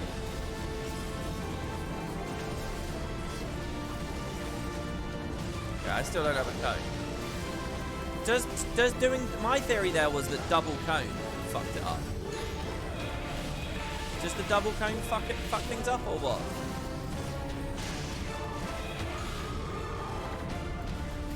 Okay, he's petrified. Okay, so now we can hide behind that, right? Oh shit, but I'm petrified. How do we know when to hide? I didn't see an animation. Did I have a debuff? Oh, I should. Need to be further behind it. You were inside its hitbox. Oh, I understand. One player gets the debuff. I understand. So the cone is attached. So let's just wipe this.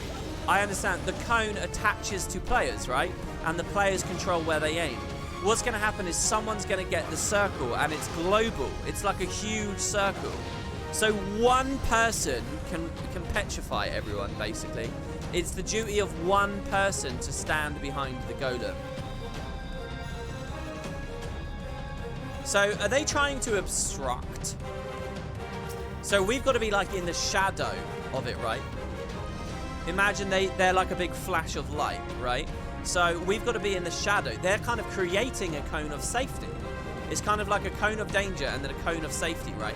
So people need to stand. People need to obstruct the party's view with the golem. That's what's happening. It's not just hide behind the golem. It's that you've got to not be able to see. The rock's got to be in the way. If you can see the person, if you have line of sight to the person, you're going to get hit by the thing. So generally, guys, you want, like, there will be a cone of safety. He did it right, but he was basically in the hitbox, so it passed through. Okay, well, fine. All right, we all get it, yeah? I understand what's happening now. I thought everyone was going to get their own personal circle and, like, the attack was going to emanate from Melusine, but no. So I'm going to pull Melusine over here.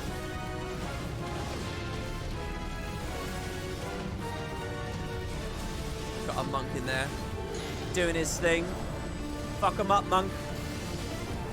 I can't help it when she spins like that. I'm really sorry. I feel so bad for monks when that happens, but it's like, it's in the game. I think they're tighter on their timing there as well, by the way. That's actually quite tight timing for that circle blade orange thing.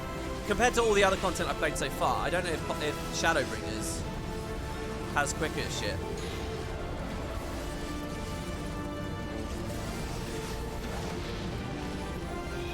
I'm all good though, this run so far. She hasn't done anything to me. So there's the cursed voice that's given something to someone. Here you go, Makari's got it. Oh no, he had a code. Oh shit, the guy's no longer petrified. Oh, he died. Oh, we're fucked then. It died. Someone killed the giant. The ad hit it. Oh, the ads tried to kill the giants. We might survive this. We're all quite healthy. Let's just try it again. Shadow Wall. Oh, somebody fucking coned me! What? Who just coned her? Remember, if you get a cone, aim it out.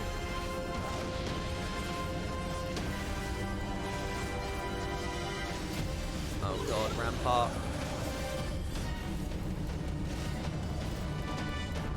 Okay, so the off tank should grab... Wait, off tank or main tank? Fuck, did I just cone them? I was looking at chat. Alright, let's just redo this. We've wiped here then. Look, we get it, don't we? Can the off tank do the ads? Okay, so I didn't know that either, that the ads are going to try and break the golems. So, off tank pulls them away. Yeah, there's nothing stacking on me as main tanking the main boss, by the way, so I don't think we need to swap much.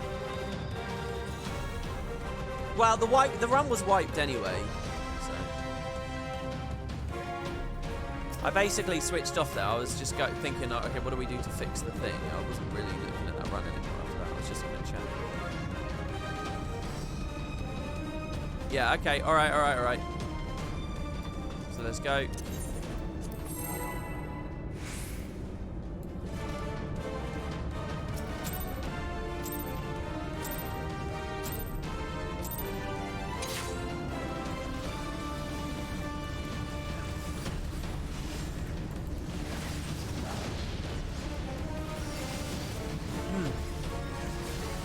I don't really know when raid-wise happen in this fight, so I don't know when to Rampart necessarily.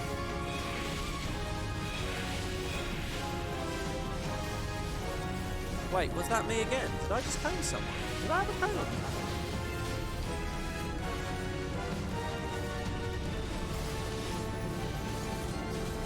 I saw a cone go out. Was that me?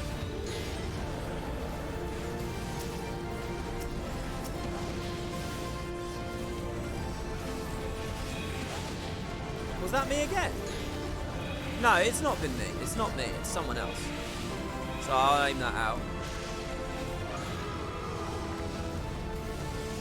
Oh god, you guys. We're getting petrified all over the place. It wasn't me! It wasn't me!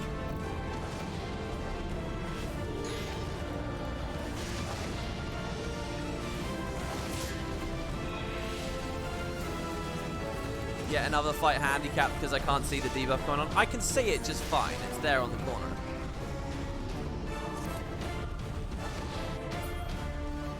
Alright, apparently it was me. I really didn't see.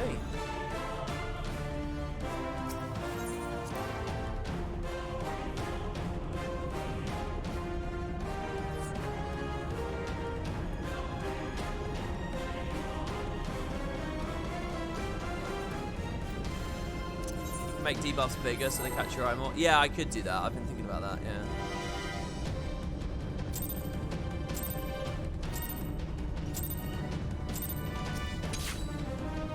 Okay.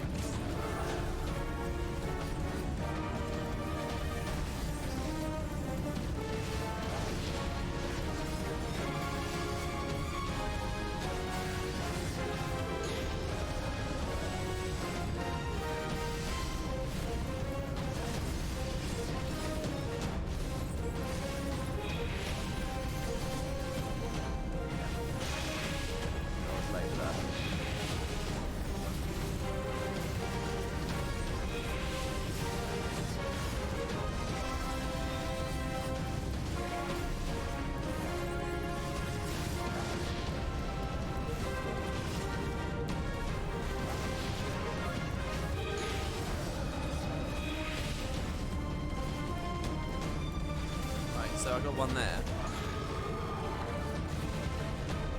And they already froze the golem.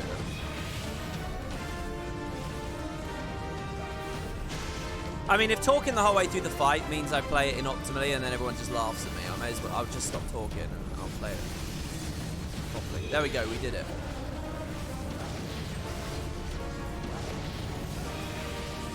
I'm not really even using any mitigation here.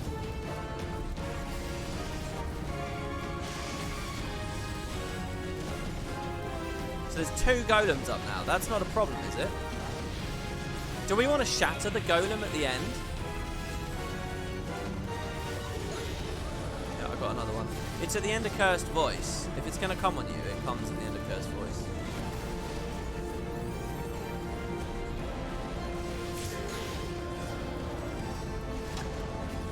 I need to pull some of this shit. I'm not taking any pressure. I think I just need to aggro more stuff over.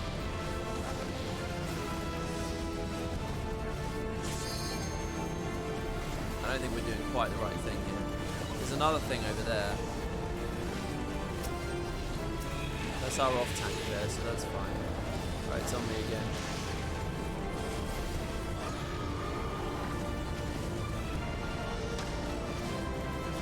What the fuck is all that crazy stuff going on in the middle? I'll just aggro as many things as I can. Alright, this guy got petrified because it didn't quite line of sight here, right? In fact, 3 of us did. Oh shit.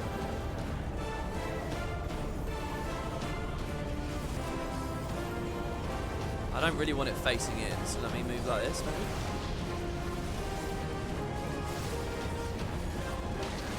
I almost coned someone there, I think.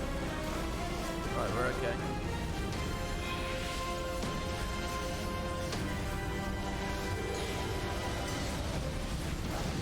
Wait, is it every cursed voice that it's me? I thought there was only some of them. I guess it is a bit of a UI thing then, because I swear to God, I was checking. I thought I was checking whenever I saw. Fuck, I need to aggro everything else quicker. This is just not good. There's an eye there. No, did we just see a cursed voice there and I don't know it? Oh, petrified. I mean, we're close. Everyone's healthy still.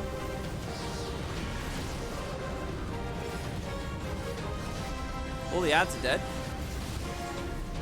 Petrifaction. So I got petrified there, but at the end of a specific ability with petrifaction. Was that just, she just has the ability to eliminate one person sometimes?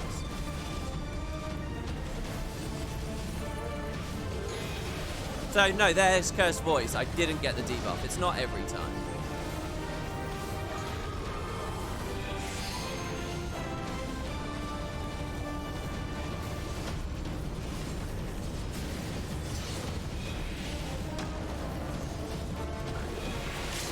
This ground target thing's going to happen again now. I got it this time. And she's dead. Alright, there we go. Oh, the eyeball petrified me. Oh, I see. Okay, I can look at chat again now.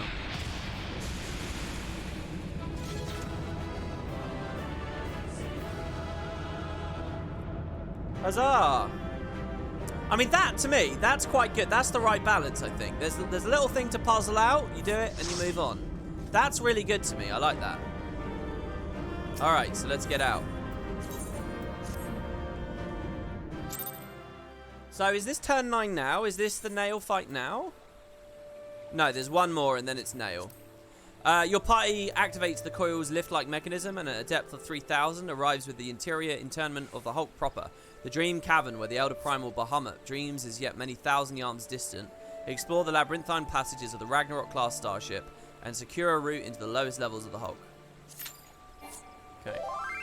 Oh, my registration's withdrawn. We lost one. Oh, okay, yeah, okay, so we'll bring Tiny back in. Okay. Oh, we lost 2. 1, 2, 3, 4, 5, 6. We lost. How many people did we lose there? That's all the time I had. Fairly well. I'm out for tonight as well. Good. Okay. Yeah. Does anybody want to jump in? I'm on the Cactar data center. Anybody's welcome. A healer and a DPS, if anybody wants to. Thank you so much for coming to the people who just dropped. Thank you.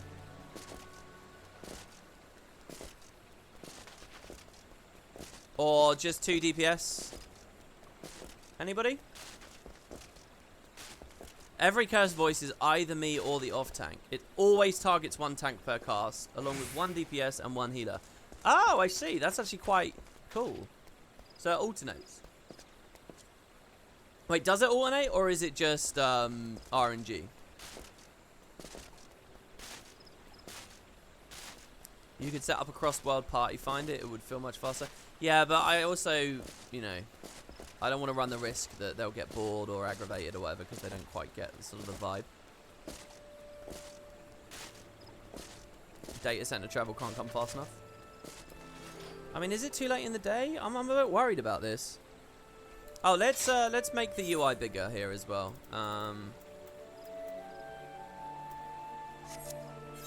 HUD layout. So enfeeblements, I'm at 140. Let's move them up to 160. And then also, let's go plugins. Fly text. No. Fly. Config. And what I want to see.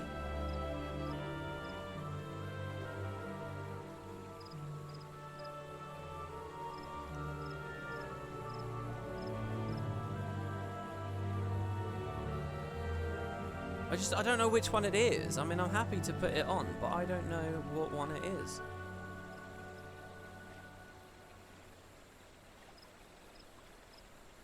I'm hiding. Oh, it's hide on you. It's one of these that I need to turn off.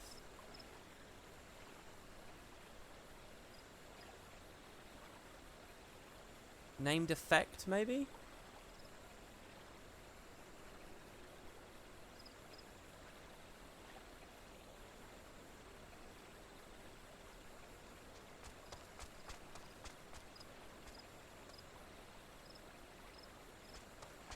Well, there's named no effect.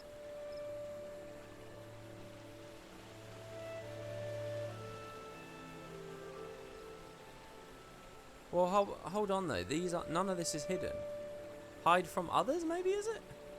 I don't know which one it is. I don't know which one it is. I can join for the next couple of coils. Brilliant, thank you. Anyone else? One more?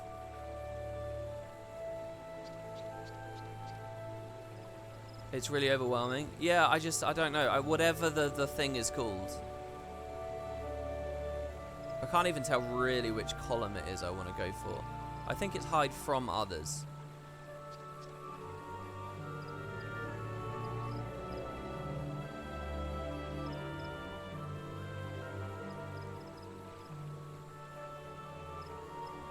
Maybe just named attack.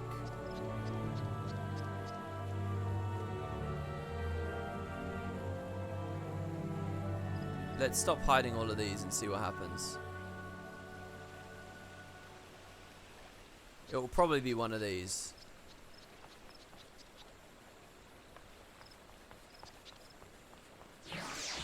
Right. And we'll see. Okay. Right, I guess I'll party find at the last slot then. That makes me a little disappointed, but we got to keep going. Which one are you looking for? Yeah, fly text. Fly text. A fly text that represents a debuff that's just landed on me. Or whatever. It's just the name of the attack that hits me, to be honest. That's just generally useful, isn't it? Recruit members. It's a raid. Completion.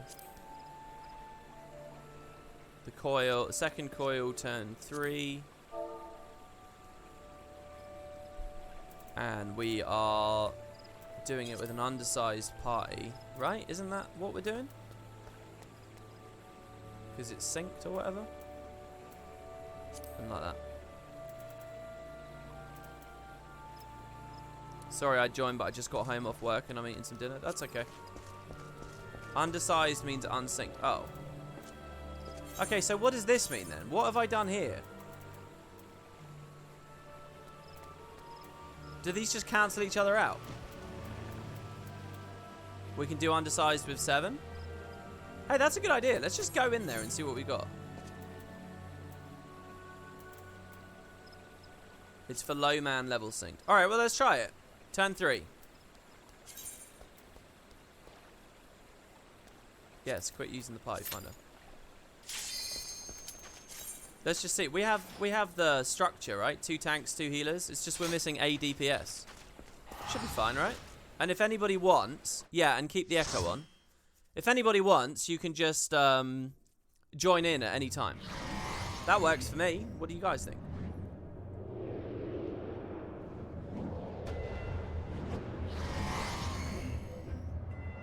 WP, will you make a video about your 14 interface? I've been playing this game since Shadowbringers release. My user interface is trash compared to you. Well, obviously mine's not fully set up at the moment. I don't know whether I'll do a video. Maybe after I'm over with Endwalker or something and I feel confident with the game. I'm reminded of the passages beneath the Castrum. We must have travelled quite some distance below the surface. More of the same tunnels. 12 be good. Surely they cannot continue all the way down to from the upper floors. It's difficult to see inside, but I have a terrible feeling these corridors house more of the dreadful guardians you've already faced. It's said that the Allagans excelled in the creation of chimerical beasts, and that the Red Moon teemed with a thousand fantastical monstrosities, all to prevent the enemies of the ancient empire from releasing the Elder Primal. Wait, what did she say? Oh, to prevent enemies of the ancient empire getting in and releasing the Primal. I wonder, the creatures that prowl these halls, could they be the loved children of which Nail spoke? Well, this is yet another mystery to ponder upon our return. Shall we continue? Yeah, let's get in there, Alice. Okay. This place looks crazy too.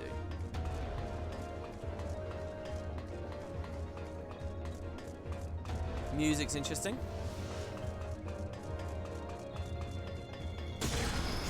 Oh shit, yeah, I don't know the way.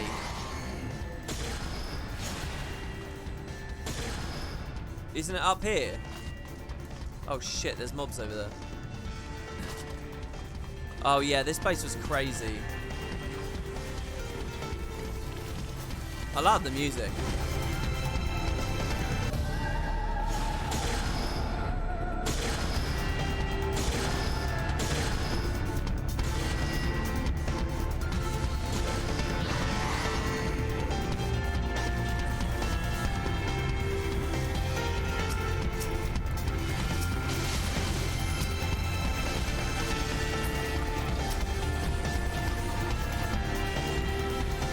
See, this is too much fly text now. This is gross to me.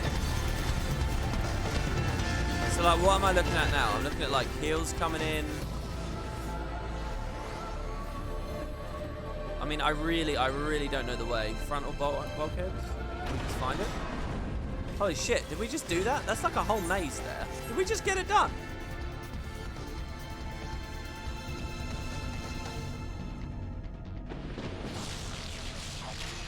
Oh no, you're out of crab pits.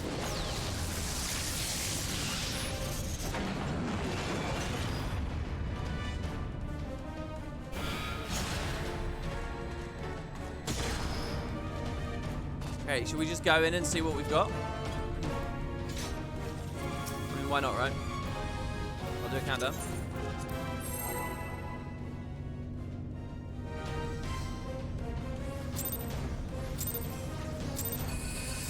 Avatar.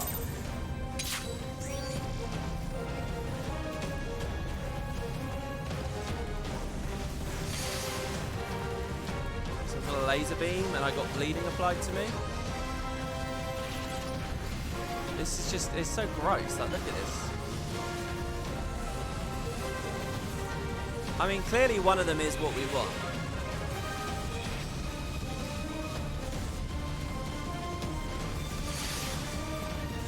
Bleeding again.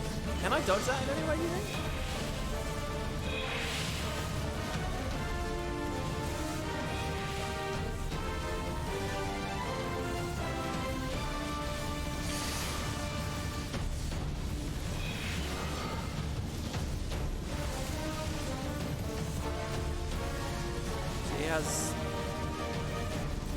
He has more vulnerability, but also more damage. What are these weird fields on the sides doing? Stay out of the towers. I'll try to proc him, someone says. What does procking the towers mean? We're gonna kill the Clockwork Dreadnought? Can we do this one? Sorry, I'm putting defensives up.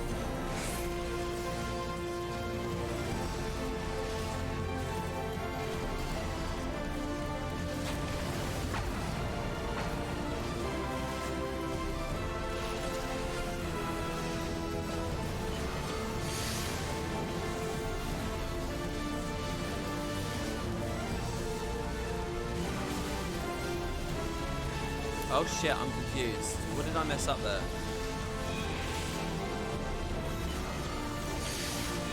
Oh god, yeah, okay, no. For a second I read that as stacks.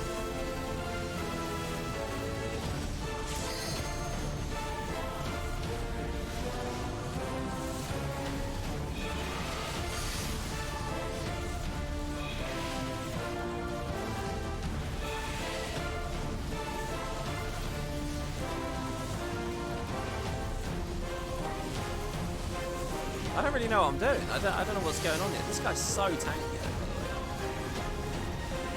Maybe it's because we're doing it only 7 men.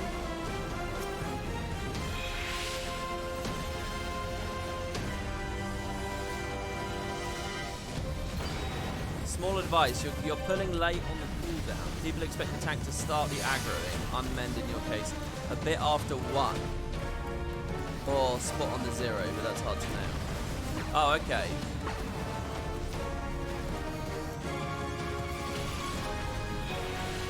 That's good advice, thank you, because I wouldn't know like what the community expectation is.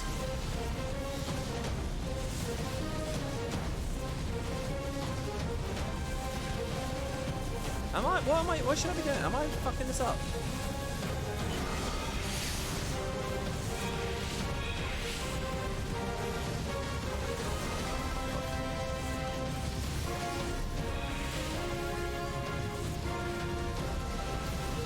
Right, I think there's going to be a change of plans here, guys.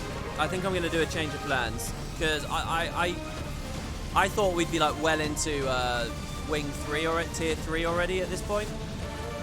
So what I think we're going to do is this stream's going to be the second coil.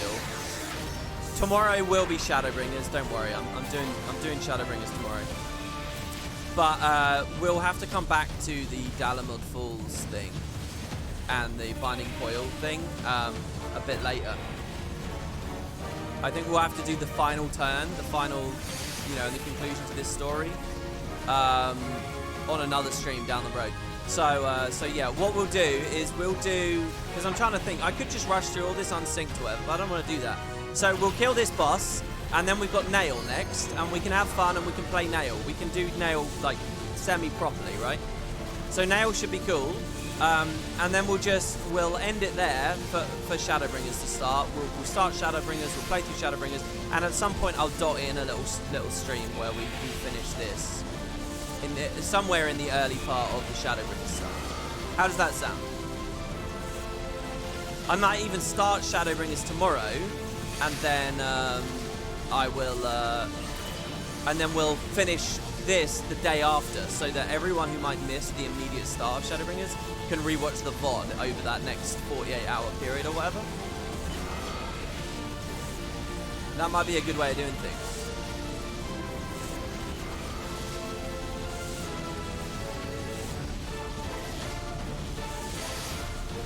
I feel like I definitely don't understand stuff about this fight, by the way.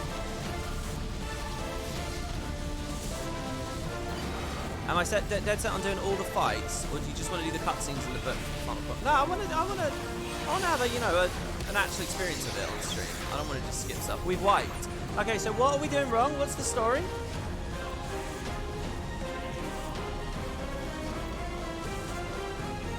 The Allegan Field Pot. Oh shit, maybe I shouldn't have released. Are they still in it? No, we wiped. What did we do wrong there? Is it because we only have 7 people? Again, if anyone in chat wants to come play, please drop me a message. I'll dip out and we'll get our 8th. Because we're missing a DPS.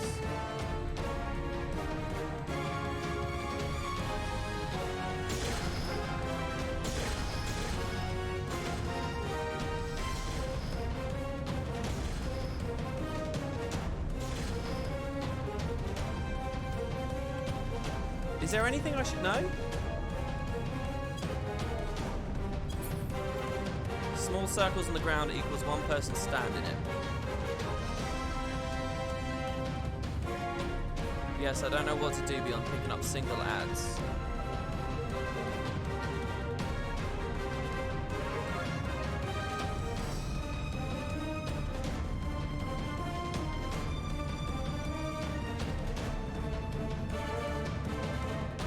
Okay, after some testing, I think it's named icon 2 you want to be unticked. Oh, really? Oh, dude, you're a god. Okay, hold on. How did you test that? You think it's named icon 2. So all this stuff. Wait, you want it to be unticked from hide from others and hide from you. Hide from you. Named icon 2. So it's that one.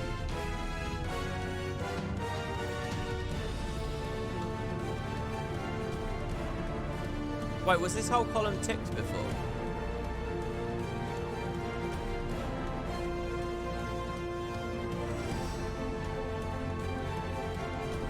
think it was, right?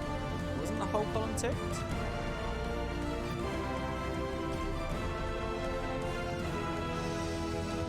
God, I can't remember.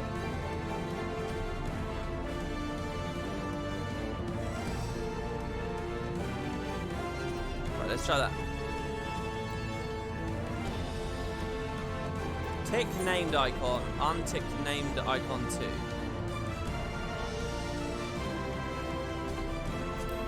wait, what? Tick named icon. Named icon is here. It's got a tick. Unticked name icon 2 and do it in both columns. Both others and you. What about these ones? Should I do it? Should I copy the format? Oh, you can't see because Dalaman's an overlay. Ugh. Of course you can't see. I'm so stupid. Oh, wow. All that. I'm so sorry, guys. Wow, that's going to look so stupid. You guys can't see the UI. All right, whatever. Okay, team, let's do it. I could set it up so that you can see UIs, but then I think you see my Steam and stuff. So. But yeah, sorry about that, everyone. So how was the timing on that one?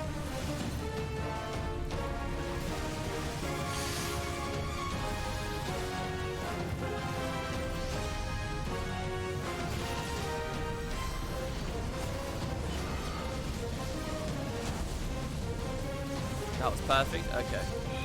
Basically, I just pressed on then when I saw it said 1.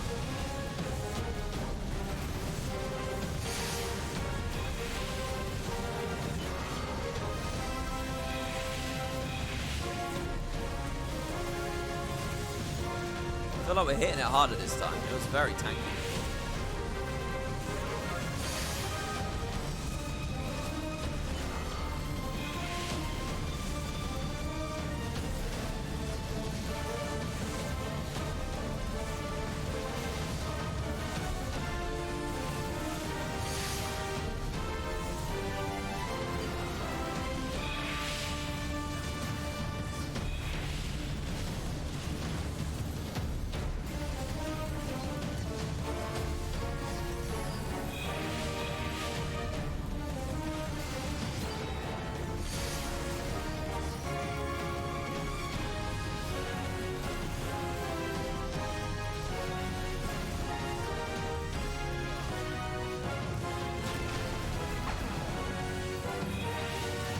And again, he seems to have really slowed down there a bit.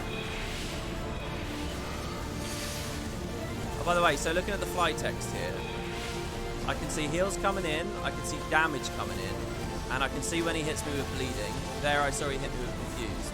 Do I need to look away? When I'm getting confused, is there an eyeball and I'm just not noticing?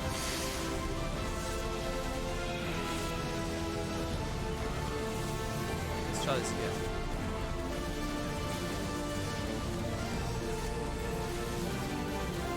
Keeping my focus above his head.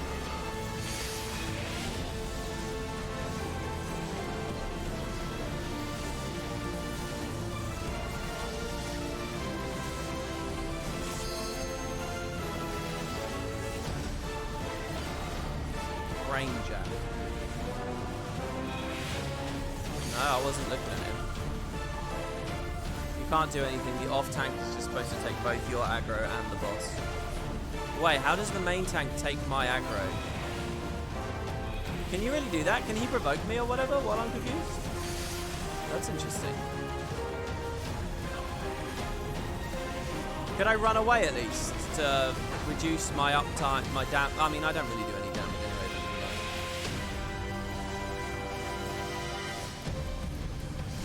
Oh, he just stands close to you. Oh, I see.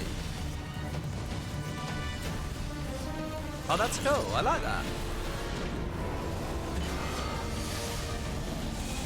That's a very cool principle. It's like on Discord the other day, I was linked to a sheet of different random Final Fantasy mechanics. And I heard that, should I stand in that shit? And I heard that they have a mechanic where tank busters you share. So like the off tank comes to eat the damage of the tank buster too. So you both split it among the two of you. So he like every now and then comes in. I quite like that. That's quite cool.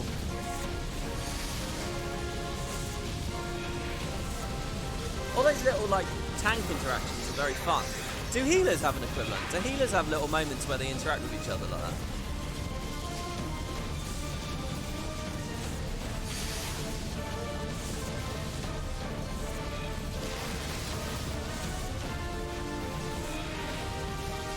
See, that's a really cool thing. I don't know. I mean, sort of makes me think tank's probably quite fun.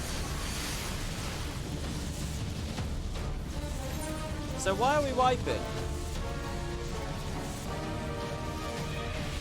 Should we just leave and unsync this?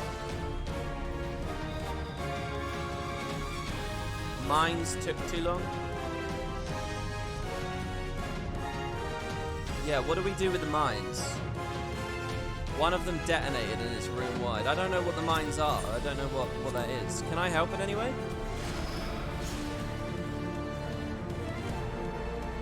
The third one blew up on its one and it's room-wise. Mines auto-detonate and wipe the party if you don't manually detonate them first. I think off-tank has to pop a defensive and walk into them. Oh, okay, so mines are going to appear and the off-tank needs to walk into them. The instruction was off-tank, me walks over them. I thought I did. Oh, okay. So we just missed one? Okay, that's agony. This is really boring to like stand there spamming 1, 2, 3 until 10 minutes later we might get nuked. Can I just ask, is there any other mechanic that I don't know about here?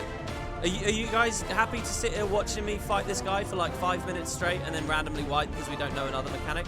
Is there anything else that I should know?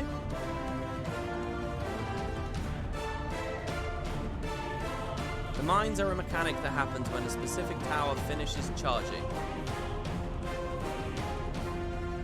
Okay, so to the off-tank, you kind of was in the wrong order. You did close, then far corner, then you had to run back across from the third. Oh, so he doesn't get much time. Okay. Main tank just keeps the boss facing away. Alright, well, if you guys feel if you feel confident that we can beat this, I'm going to do a ready check. Ready up if you feel happy that we know how to do it. Okay, everyone's happy and ready. Alright, let's go. Again, if you guys want to be an 8th player to speed up these kills, if you want to come and play, we are looking for another party member.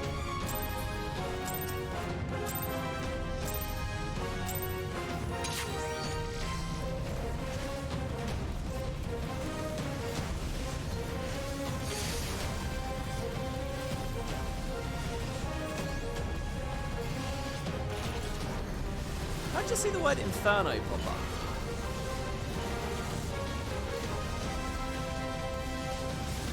This main tank, you're kind of ignoring most mechanics of the fight. I mean, that's fine, I suppose. If people do have advice, let me know. Sounds more like an off-tank fight to me. So what exactly am I seeing here? I'm looking at an electrical field, a weird spinning device. This one has squares that are rising. And behind it is a tower with a bunch of orange bits. This one has in green. This one has less green.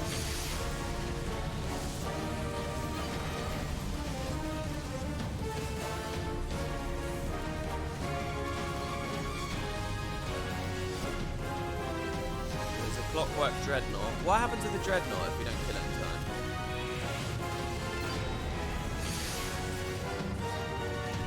Could at least pop a defensive before he uses that bar.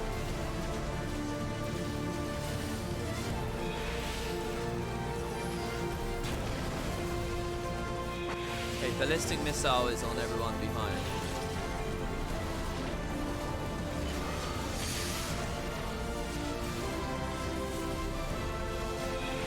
It looks like the one at the back spawns the ad. The one on the left is an AoE. Oh, you're saying each tower does a different thing? So this is just like a total break for me when I get confused. This is a moment I can look at chat. The towers at the side charge with time, or when a player walks in a semi-circle in front. When a tower finishes charging, it uses an ability. If 2 towers have the same charges, the boss gains buffs. If 2 towers finish charging at the same time, the party wipes. So we're juggling the towers. What's our control over that, though?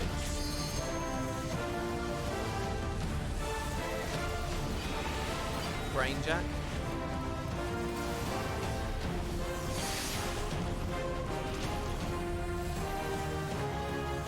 Is this one soloable? I saw a paladin solo.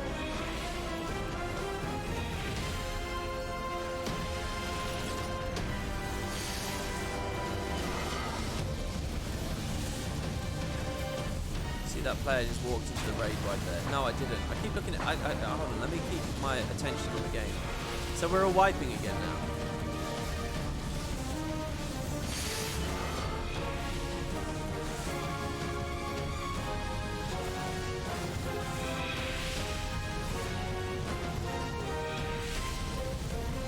We have 2 healers up though, so maybe they can res.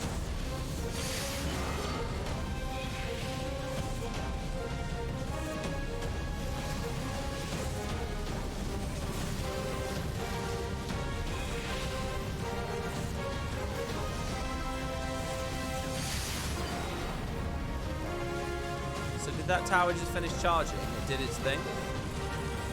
Now it's gone down.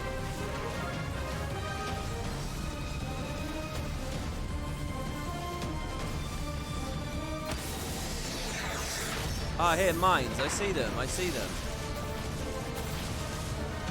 Right? I got hit by a mine there.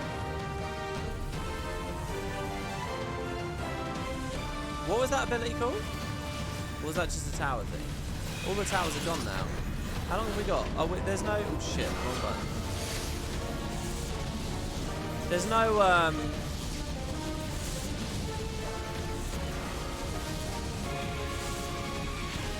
There's no, like, enrage or anything, is there? Or is there?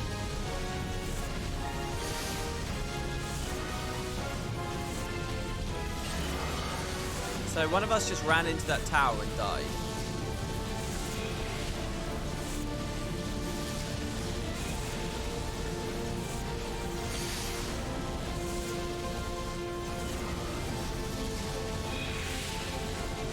Well, good recovery there, guys, at least. Can I not help? Can I not stand in some of the mines?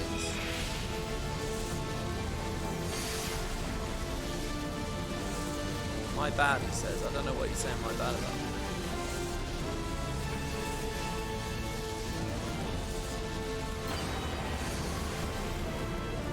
Well, I died. What? I'm not seeing any mines! What?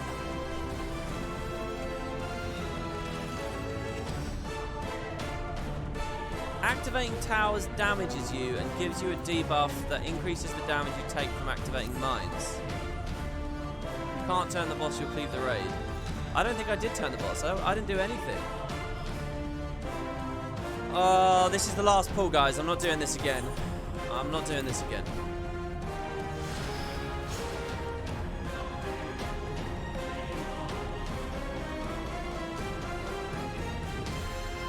What's wrong is that this isn't meant to be a long stream.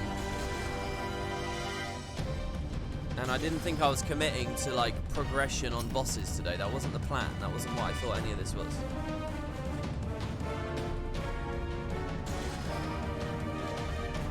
You can't do mines if you're tanking because it'll turn the boss. Oh, I see.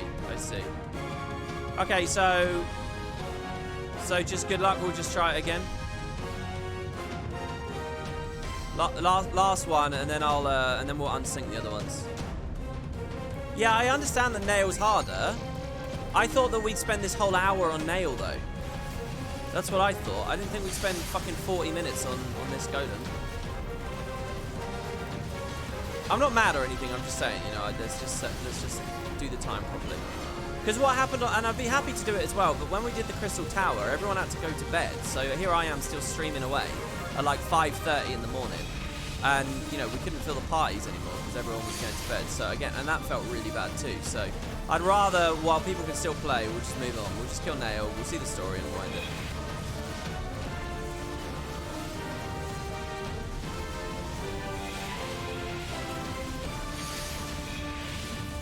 And again, I like the idea of doing it, and I like the idea of doing prog and stuff. That's just not what I was committing to today. That's not what I thought this was. I thought the only reason Twintania was hard was because I'd picked min eye level. I thought that we could just do a not, you know.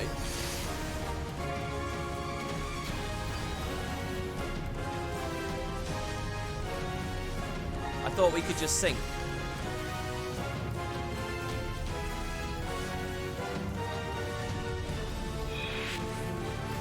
And again, I like the idea of doing it, but I don't have the time tonight. I'm on a time limit tonight, so I've got to leave.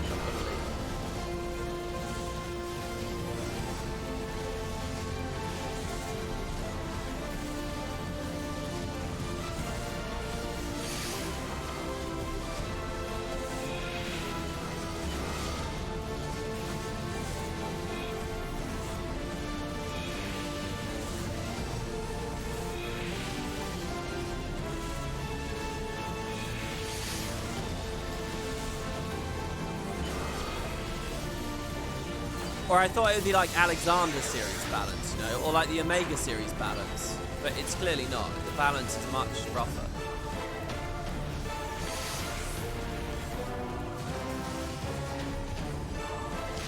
So for like a casual kind of, let's go through and see the story playthrough, it's just not appropriate, is it? You guys get it? Like if I was doing this, I'd rather be going the whole hog. I'd rather min eye level disable the echo. You know, I'd rather do it properly, not... Like, what's the point in struggling on this for the story stream?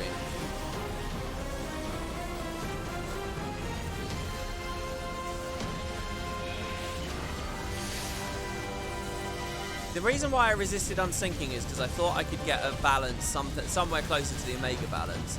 And the other thing is that I've already done this unsynced. I did this unsynced ages ago. And it was a snooze fest. You don't get to see anything, it's just everything dies and so whatever. But I mean, if we can beat this guy and then just unsync Nail, that's fine with me. That we still would have done all the turns synced. It's just Nail we won't. And again, if it wasn't late at night, if I didn't want to leave soon, things might be a little bit different. So this turning is because I'm brain jacked, and so. There we go. Off tank's doing really well here. He's got a lot of jobs. I still don't understand the tower mechanic at all, by the way, guys. We have no towers up at the moment, and no ads, so we can hopefully get some damage in.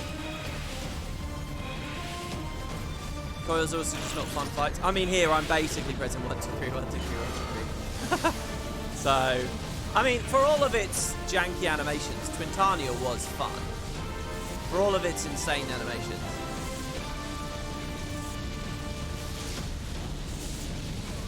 Alright, they're all back. Yeah, and we're down a DPS.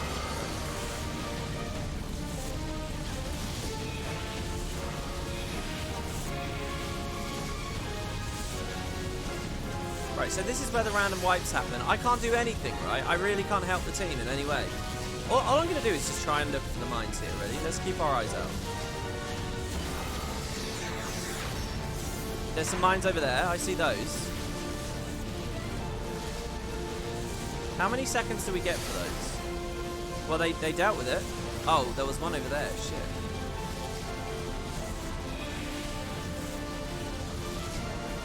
I mean, we're close, guys. It's a wipe. Why is it a wipe? Why are we wipe? I don't understand this fight. I don't know what the fuck is going on. Is that because all the towers... It's not the mines, it's the towers, is it? Well, I don't know. I don't know how that works. Alright, let's leave. Rip. The Sentinel, the Avatar or whatever he's called, beats us. So, I'm not going to sink. We'll just... So, wait, how does it work? Undersized. Is this how I do this? Unsynced? Like that, right? Why is that turning on? Why is this turning on?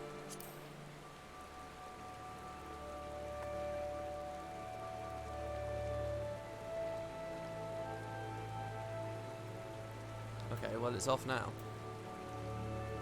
Right, so we just do that.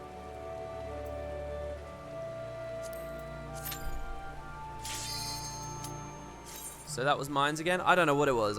Isn't that the wipe from when all the towers come out or something? Fun fight for everyone else, but yeah, main tank just turns in. The boss gives a debuff to a player called Allergan Field. Once the debuff expires, it multiplies and reflects all damage taken to that player to the whole raid.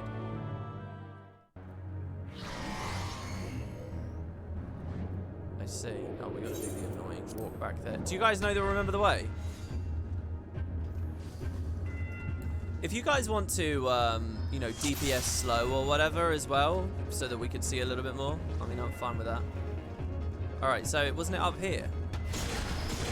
No, over there? I'll follow Cal.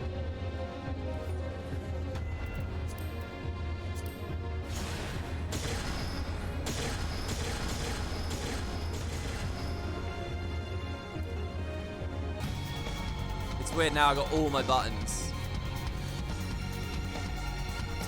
I almost feel like what this game should do is have a version, you know, like the min-eye level sync thing. There should be a variation or whatever. Authentication error, activating defenses. Where it's your stats are squished back down and you're like really weak again, but you get all your buttons. Right? Maybe there's a version that maybe there's a good middle ground there. It obviously doesn't exist in the game. Having all your buttons is power creep, right? So you gotta find the right middle ground. So that'd probably be the perfect situation, right? All right. Yeah, I suppose you could just remove all your gear until your eye level's the same, but you get all the skills. So it's basically synced, full kit, synced kind of thing. That's what Unreal are. Oh. Okay. Oh well, should we go in?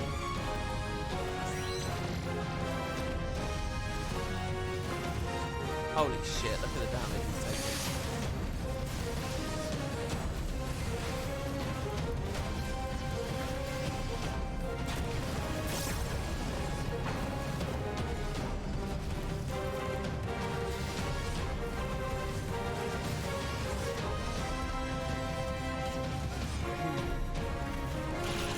Jesus. I don't even know how much everyone else is doing damage. Oh, we are wiping though, sort of. Alright, there you go. Alright, we beat it, guys. Notice how even half the party died, even unsynced. Yeah, that was quite crazy, actually. Look, oh, brilliant stuff. Look, I want to say, by the way, the people who are in the party, I'm really glad you're playing and we're really trying to. You know, it sucks a little bit sometimes when we can't, you know, beat them, but it's still cool that we're actually doing this. Okay, so let's go for Nail now. This will be the last one.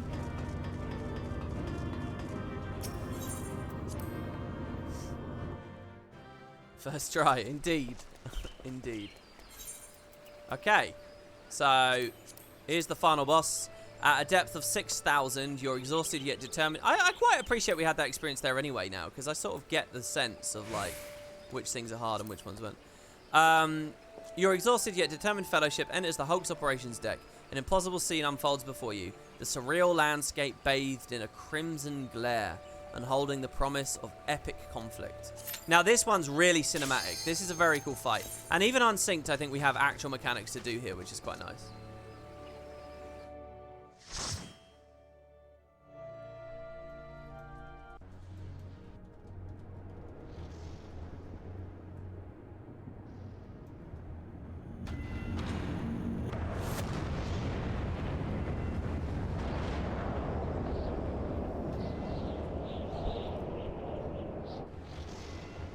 I love this thing where you're like underground and then they do these big open spaces.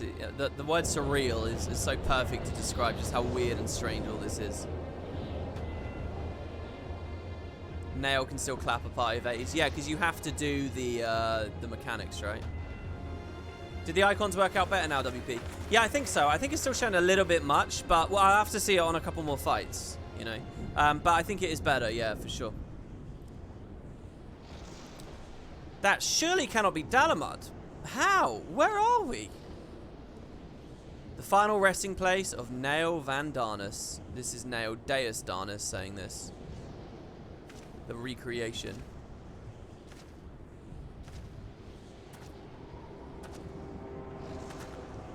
This is a grave for the undeserving.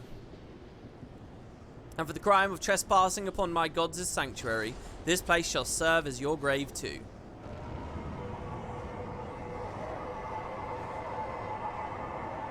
No!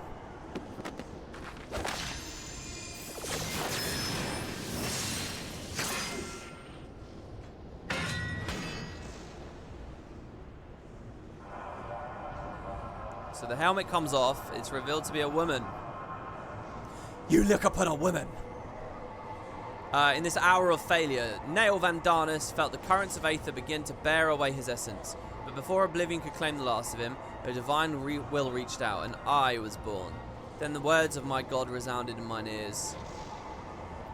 Bring unto mine enemies crushing defeat, that they might know despair without an end, and claim thee thus the victory which thou wert once denied. If I was playing a 1.0 character that had teleported into the future, would I get extra dialogue here? Does anyone know that?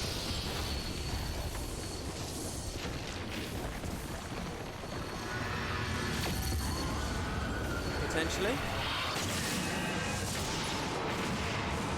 Your group beat us synced with one player left blood. I mean, I really like the idea of going back and doing it like full on. I mean, that's so cool to me.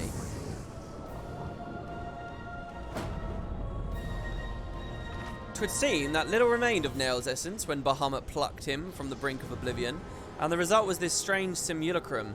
Nevertheless, her aura bespeaks great power. She channels the rage of the Elder Primal himself.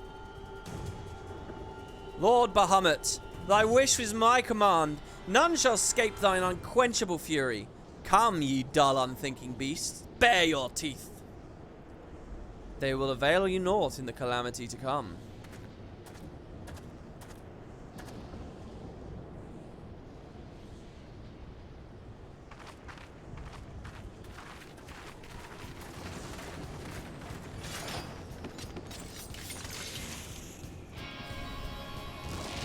Red glowy lightning weapon versus blue spear. I still think you're white. Yeah, I do too. I remember doing this with you, man. I remember. We've got to pull the golems and stuff apart, right? So let's just do one pull, okay? And then I'll see what I see and I'll remember what I remember, and then we can talk about what we do, okay? So countdown. This was a cool fight. I wish, whatever. Even unsynced, we'll get something of it. It's a cool arena as well, isn't it? I'm going to disable the echo. Oh, yeah. I'm going to disable the echo on me. Oh, Makari wants main cap? Okay. Okay, so she jumped off. There was probably a whole DPS phase we missed there. Okay, so green means meteors coming. We got to spread these out. Yeah, like this. And I think you got to walk away from where it lands or it will nuke you. And then you got to kill these guys without getting them next to each other, I think. Which is why we had them all spread out. Last time I was doing this as a monk, I couldn't really do anything.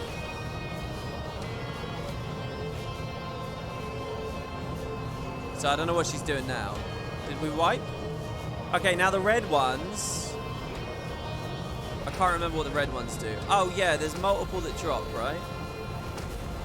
Don't we want some of them to eat the red ones or some shit? Red and yellow. Oh, I think it's, this protects you. This is Ecliptic Meteor, isn't it? And one of them will protect us. I don't know which one, though. Oh, no, the golems are going to try and eat them.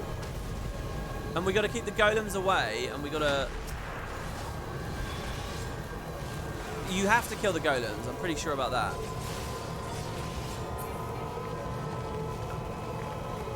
And then you've got to...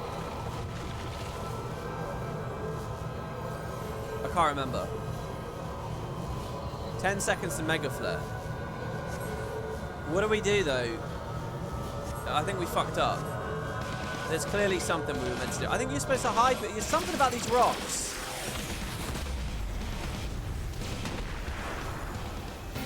I'm alive. We're all alive.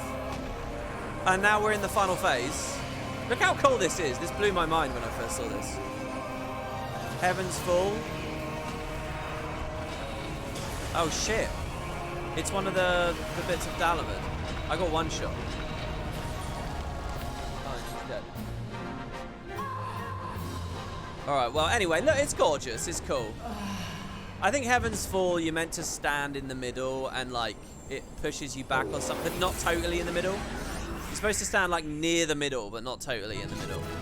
I got hit with the sword.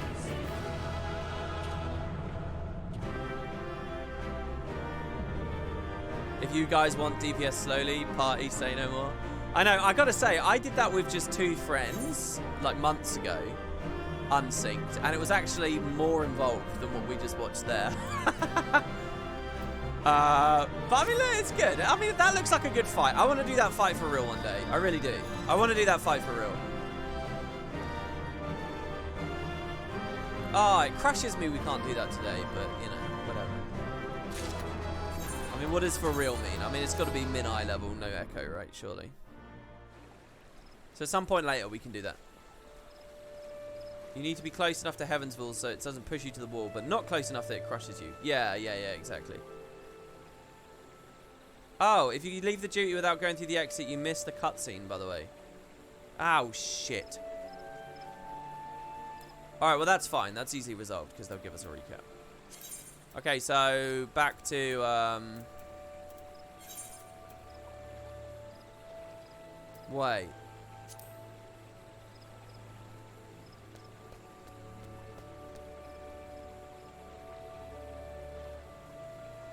No, it's fine. We can watch in the cutscene viewer. I think we go to the cutscene viewer now, then. Alisaie's outside again now. I've definitely just missed a cut. Oh, this is a fucking nightmare. All right, hold on. Let's go to the cutscene viewer. I could just knock 2 birds with 1 stone and do the blue mage achievements. Oh, that's a good thought as well. Also, about the icons, sadly, statuses applied by party members and done by the boss are the same filter through the spaghetti code. So you can't separate those, I think. Luckily, statuses done by party is usually rare rotationally, like summoner dots. And usually, like seeing your co-tank use reprisal or feint DPS adult, which is actually useful, right? So, yeah, I think that's fine. You had to talk to Alisaie right outside. Oh, shit. Well, she was really far away from me. Yeah, you're not in New Game Plus, though, are you? You're the original version of it? This is all very weird. Hold on, let's just go to the cutscene viewer real quick. I do this huge run. I should just go to my apartment, but whatever. How may I serve you? I would like to go to an inn room, please. The unending journey. Oh, fuck off! Ah. Alright, fine. We'll just go speak to Alisaie. Can't do anything while you're in New Game Plus. Alisaie's resolved. Where are you? What? Okay, you're up there.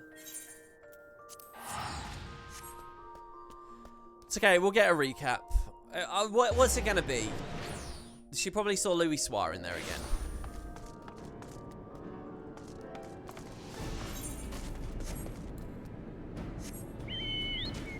Weirdly, I feel alright about this. Normally, I'd be doing this as a YouTube Let's Play, and I would realise that mistakes happened too late, and I'd feel like I have to throw the whole video in the bin. At least with a stream, it's like, I don't know. It's already there, so... You may view the cutscene before accepting this quest. Yes, please. Alright, here we go.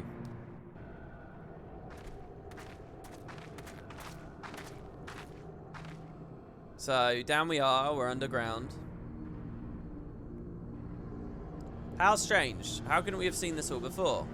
I suppose I only expected corrupted... Well, you saw this one. This one's fine. I can't skip, though. I have to spam clicks. Oh, thank you for that link, or that YouTube link, Dracura. That's very nice of you, but we'll get it in-game here. It's alright. We got him.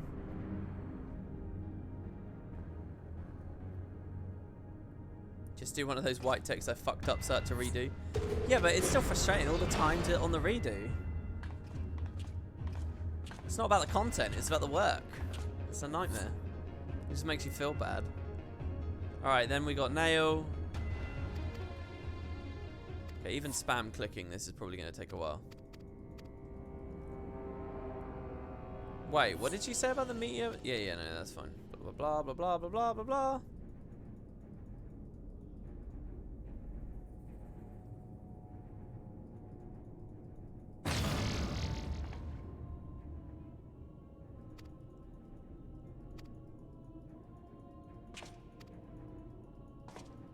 No, if I skip this, it will skip all of them in bulk. That's what we learned a minute ago. So you've got to watch each. If I skip this, I'll just be back out in Eorzea, and I'll miss the cutscenes at the end of, you know. This is bundled all into one super cutscene, basically.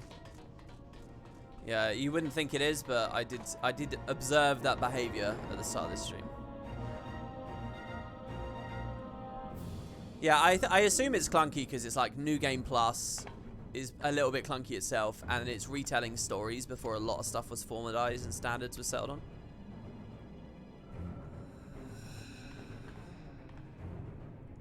So you've got like double the clunk interacting. Okay, here, I think these are new cutscenes now. I think we're into it. Because I must have accidentally... Like, did I manually leave earlier as well? After we beat the Avatar? Why is it called the Avatar, by the way? Does anyone know? Ah, we missed the whole party now, but whatever.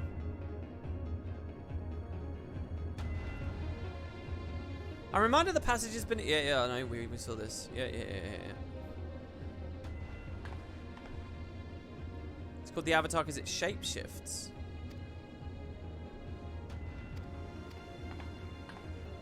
Wow, New Game Plus is a 5.x thing. Wait. It's a Shadowbringers thing.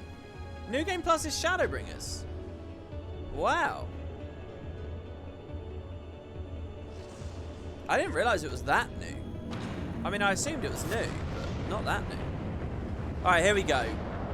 I was wondering, when we opened up into the giant abyss and stuff, I was wondering, like, that's a bit weird. It's because we missed the cutscene. Here we go. So the elevator lowers us. Dalamud's in the sky. Shadowbringers did a whole bunch of quality of life. But it really feels like that expansion went all out.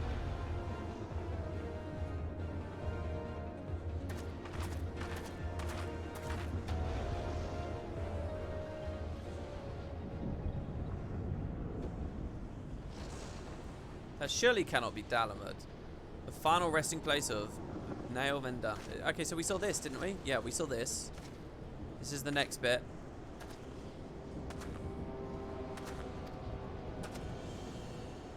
Okay, no, never mind. I must have watched all of this then. What am I talking about?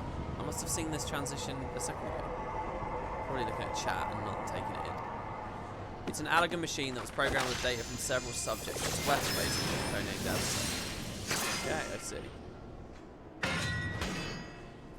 The helmet comes off. They cut down a lot on dungeons.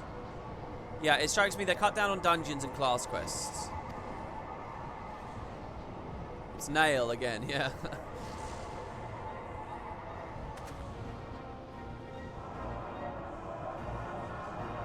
Oh, the unending journey has been there for ages, but New Game Plus in full was Shadow.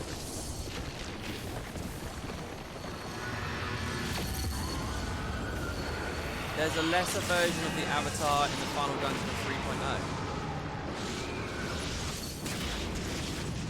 Wait, what does 3.0 mean though? Is that's Heaven's Ward, right?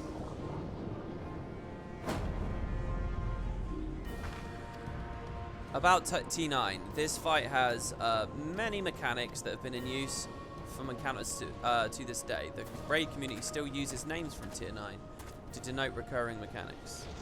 I see. Yeah, it was Heaven's Ward proper, yeah, okay. So Azizlar, the dungeon at Azizlar has the Avatar. Chariot, Dynamo, Beam, etc.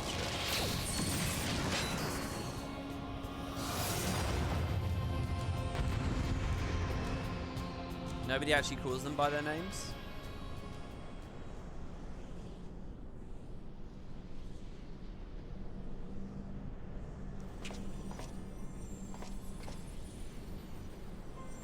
Alright, here we go. So this is the cutscene we missed. Here we are. So she staggers forwards.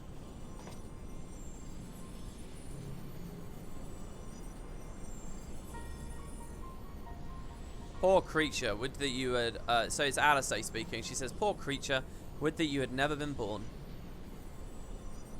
You had surrendered your physical form and collapsed into aether, but Bahamut denied you death and imprisoned what little was left of you in an ethereal shell resembling what, I wonder? Images from your memory, perhaps?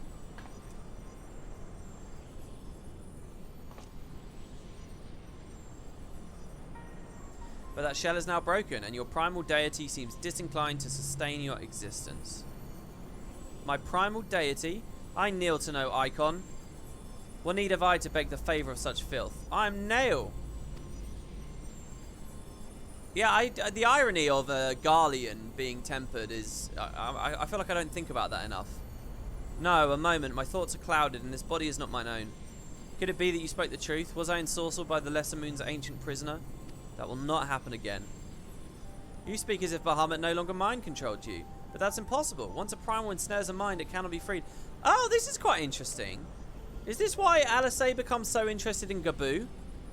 Unless Bahamut simply relinquished his claim, what need has he of a broken spirit bound for the ethereal realm? Oh, that I should fall prey to the very influence I sought to purge from the land. The irony is galling. But do not assume that all of my actions were chosen for me. It was my will that the Meteor Project be resurrected. Mine and none other. Yet it seems that my grand designs were destined to fail. Even the ungentle release of death was denied me. Nail, please, you must tell us more of the calamity. I must know the truth of what's befallen this world, and what has become of my grandfather, Archon Louisoix. You are Louisoix's grandchild? Ah, the fates are generous with their cruelty. Continue on if you would have your answers. They await you at the terminus of your path. But know that this path leads only to despair. The light of truth was ever harsh and unforgiving. Why do you say this? Grandfather will be freed once we put a stop to Bahamut's restoration, will he not? What are you not telling us?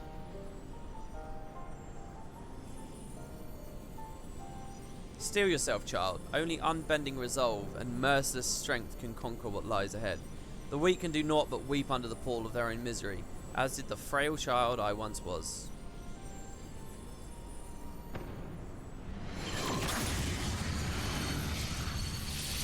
So would she have just lived her life after this, if this didn't happen?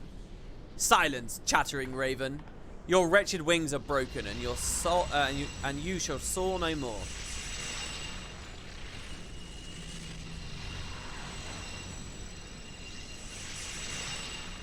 My crimson moon, your brilliance sears my eyes.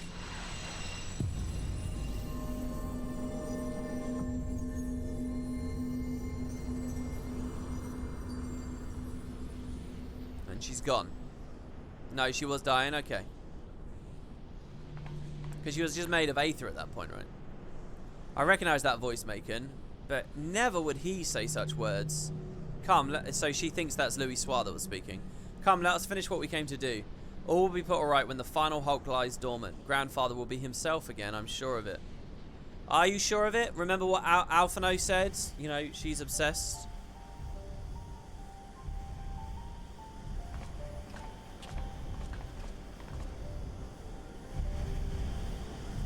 And there's Bahamut breathing away. And now his head's reattached. If you remember at the last coil, his head wasn't on there. This time it is. Bahamut regenerates more swiftly than I'd anticipated. Let us hope that disabling this coil will serve to slow the process. The display seems different, but the controls appear to mimic the mechanism we found in the Lanosian Hulk. It shouldn't pose a problem.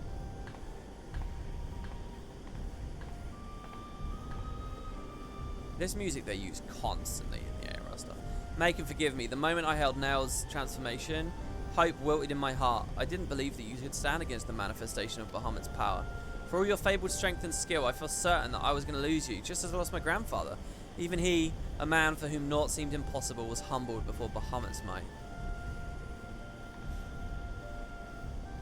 And yet, look how far we came. It is incredible the feats of which we're capable, our boundless potential. That was the capacity for greatness, I believe, that Grandfather so dearly wished to protect. With all that has occurred, I've come to understand that much at least.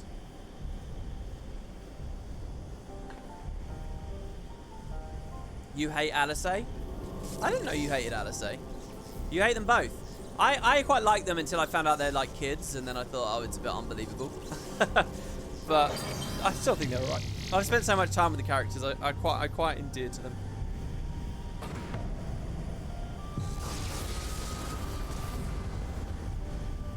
So the cannon turns off. I think you untemper when you're about to die. Oh, is that the idea? You untemper when you're about to die. So if we nearly killed Gaboo, it would become untempered? 'Tis done. Shall we make our way back to the surface and gather our thoughts? We've seen much that will benefit from Urianche's learned perspective. Alice would be better in a supporting role. She gets thrown into the spotlight too often. So far, I've never seen her in the spotlight, I don't think. Do you think this is a spotlight? I think she's got a supporting role here. It's kind of her adventure as much as ours. Is this a spotlight? She had like one spotlight moment with the Susano fight, I think, in Stormblood. Aside from that, I've not seen her have any like major, and even then I think it was fine. Grandfather, it is you. Then why? Abandon this quest, Alice. I will not countenance further sabotage of the coils. Sabotage? But we must disable the coils if we're to prevent Bahamut's revival. Your defiance seals your fate.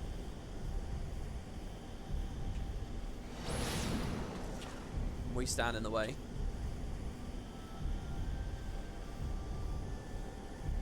No, you're not who I thought you were. My grandfather would never. Foolish girl. How could the White Raven allow herself to be bested by such snivelling opponents? Listen well. We all exist at the pleasure of one divine will, and the word of Lord Bahamut is absolute. He's tempered. What a surprise. What a twist! Scurry back to your holes, vermin. You have been granted this one reprieve. But should you be so foolish as to crawl into my lord's domain again, I will crush the life from you myself. And he can also teleport. That light in Grandfather's eyes, he suffered the same fate as Nail.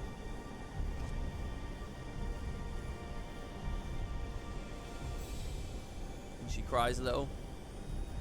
My grandsire is no more. That was naught but a phantom that profanes his noble memory. The mockery must be expunged. I'll not rest until I free Grandfather's soul from Bahamut's tyranny. Take out the machines, take out Bahamut, and it's all done. Do you hear me, Bahamut? Your time is at an end. Eorzea and my family will be avenged.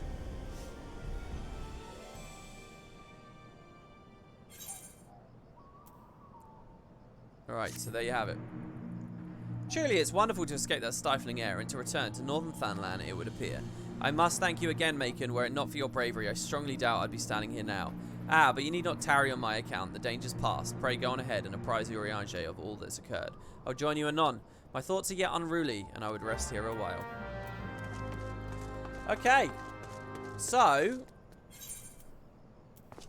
that is the end of the story for now. I wanted to do the final coil as well, the big conclusion. But it's late.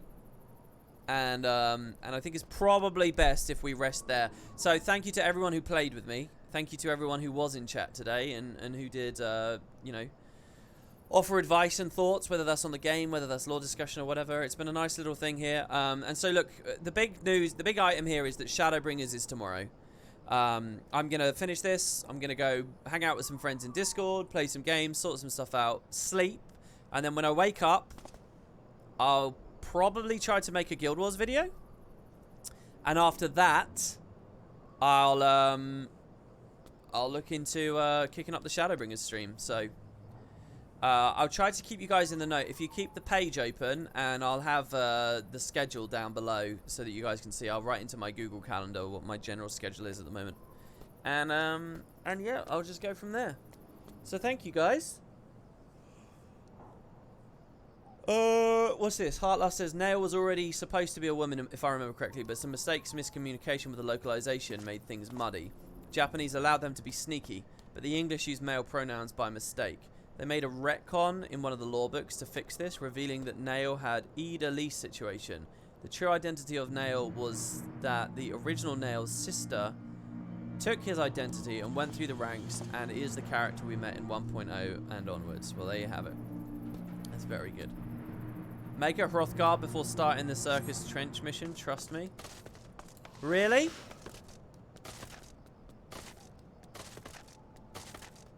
Okay, well, give me some more context for that on Discord. So, the start of Shadowbringers might begin with me making a Hrothgar. Okay, guys, go to Discord, and in Discord, submit your suggestions for how my Hrothgar can look, okay? Last chance. And yeah, my Twitter's there as well. You can follow me there and be notified on the next stream. The subreddit has been very inactive. And, of course, the big one, Papshian. I've got my Super Q&A coming up as well. So, yeah. There you go. Thank you very much, guys. Thanks for keeping me company. It's been lots of fun. Nice little stream. I'll see you next time. Ta-ta, guys. Sweet dreams.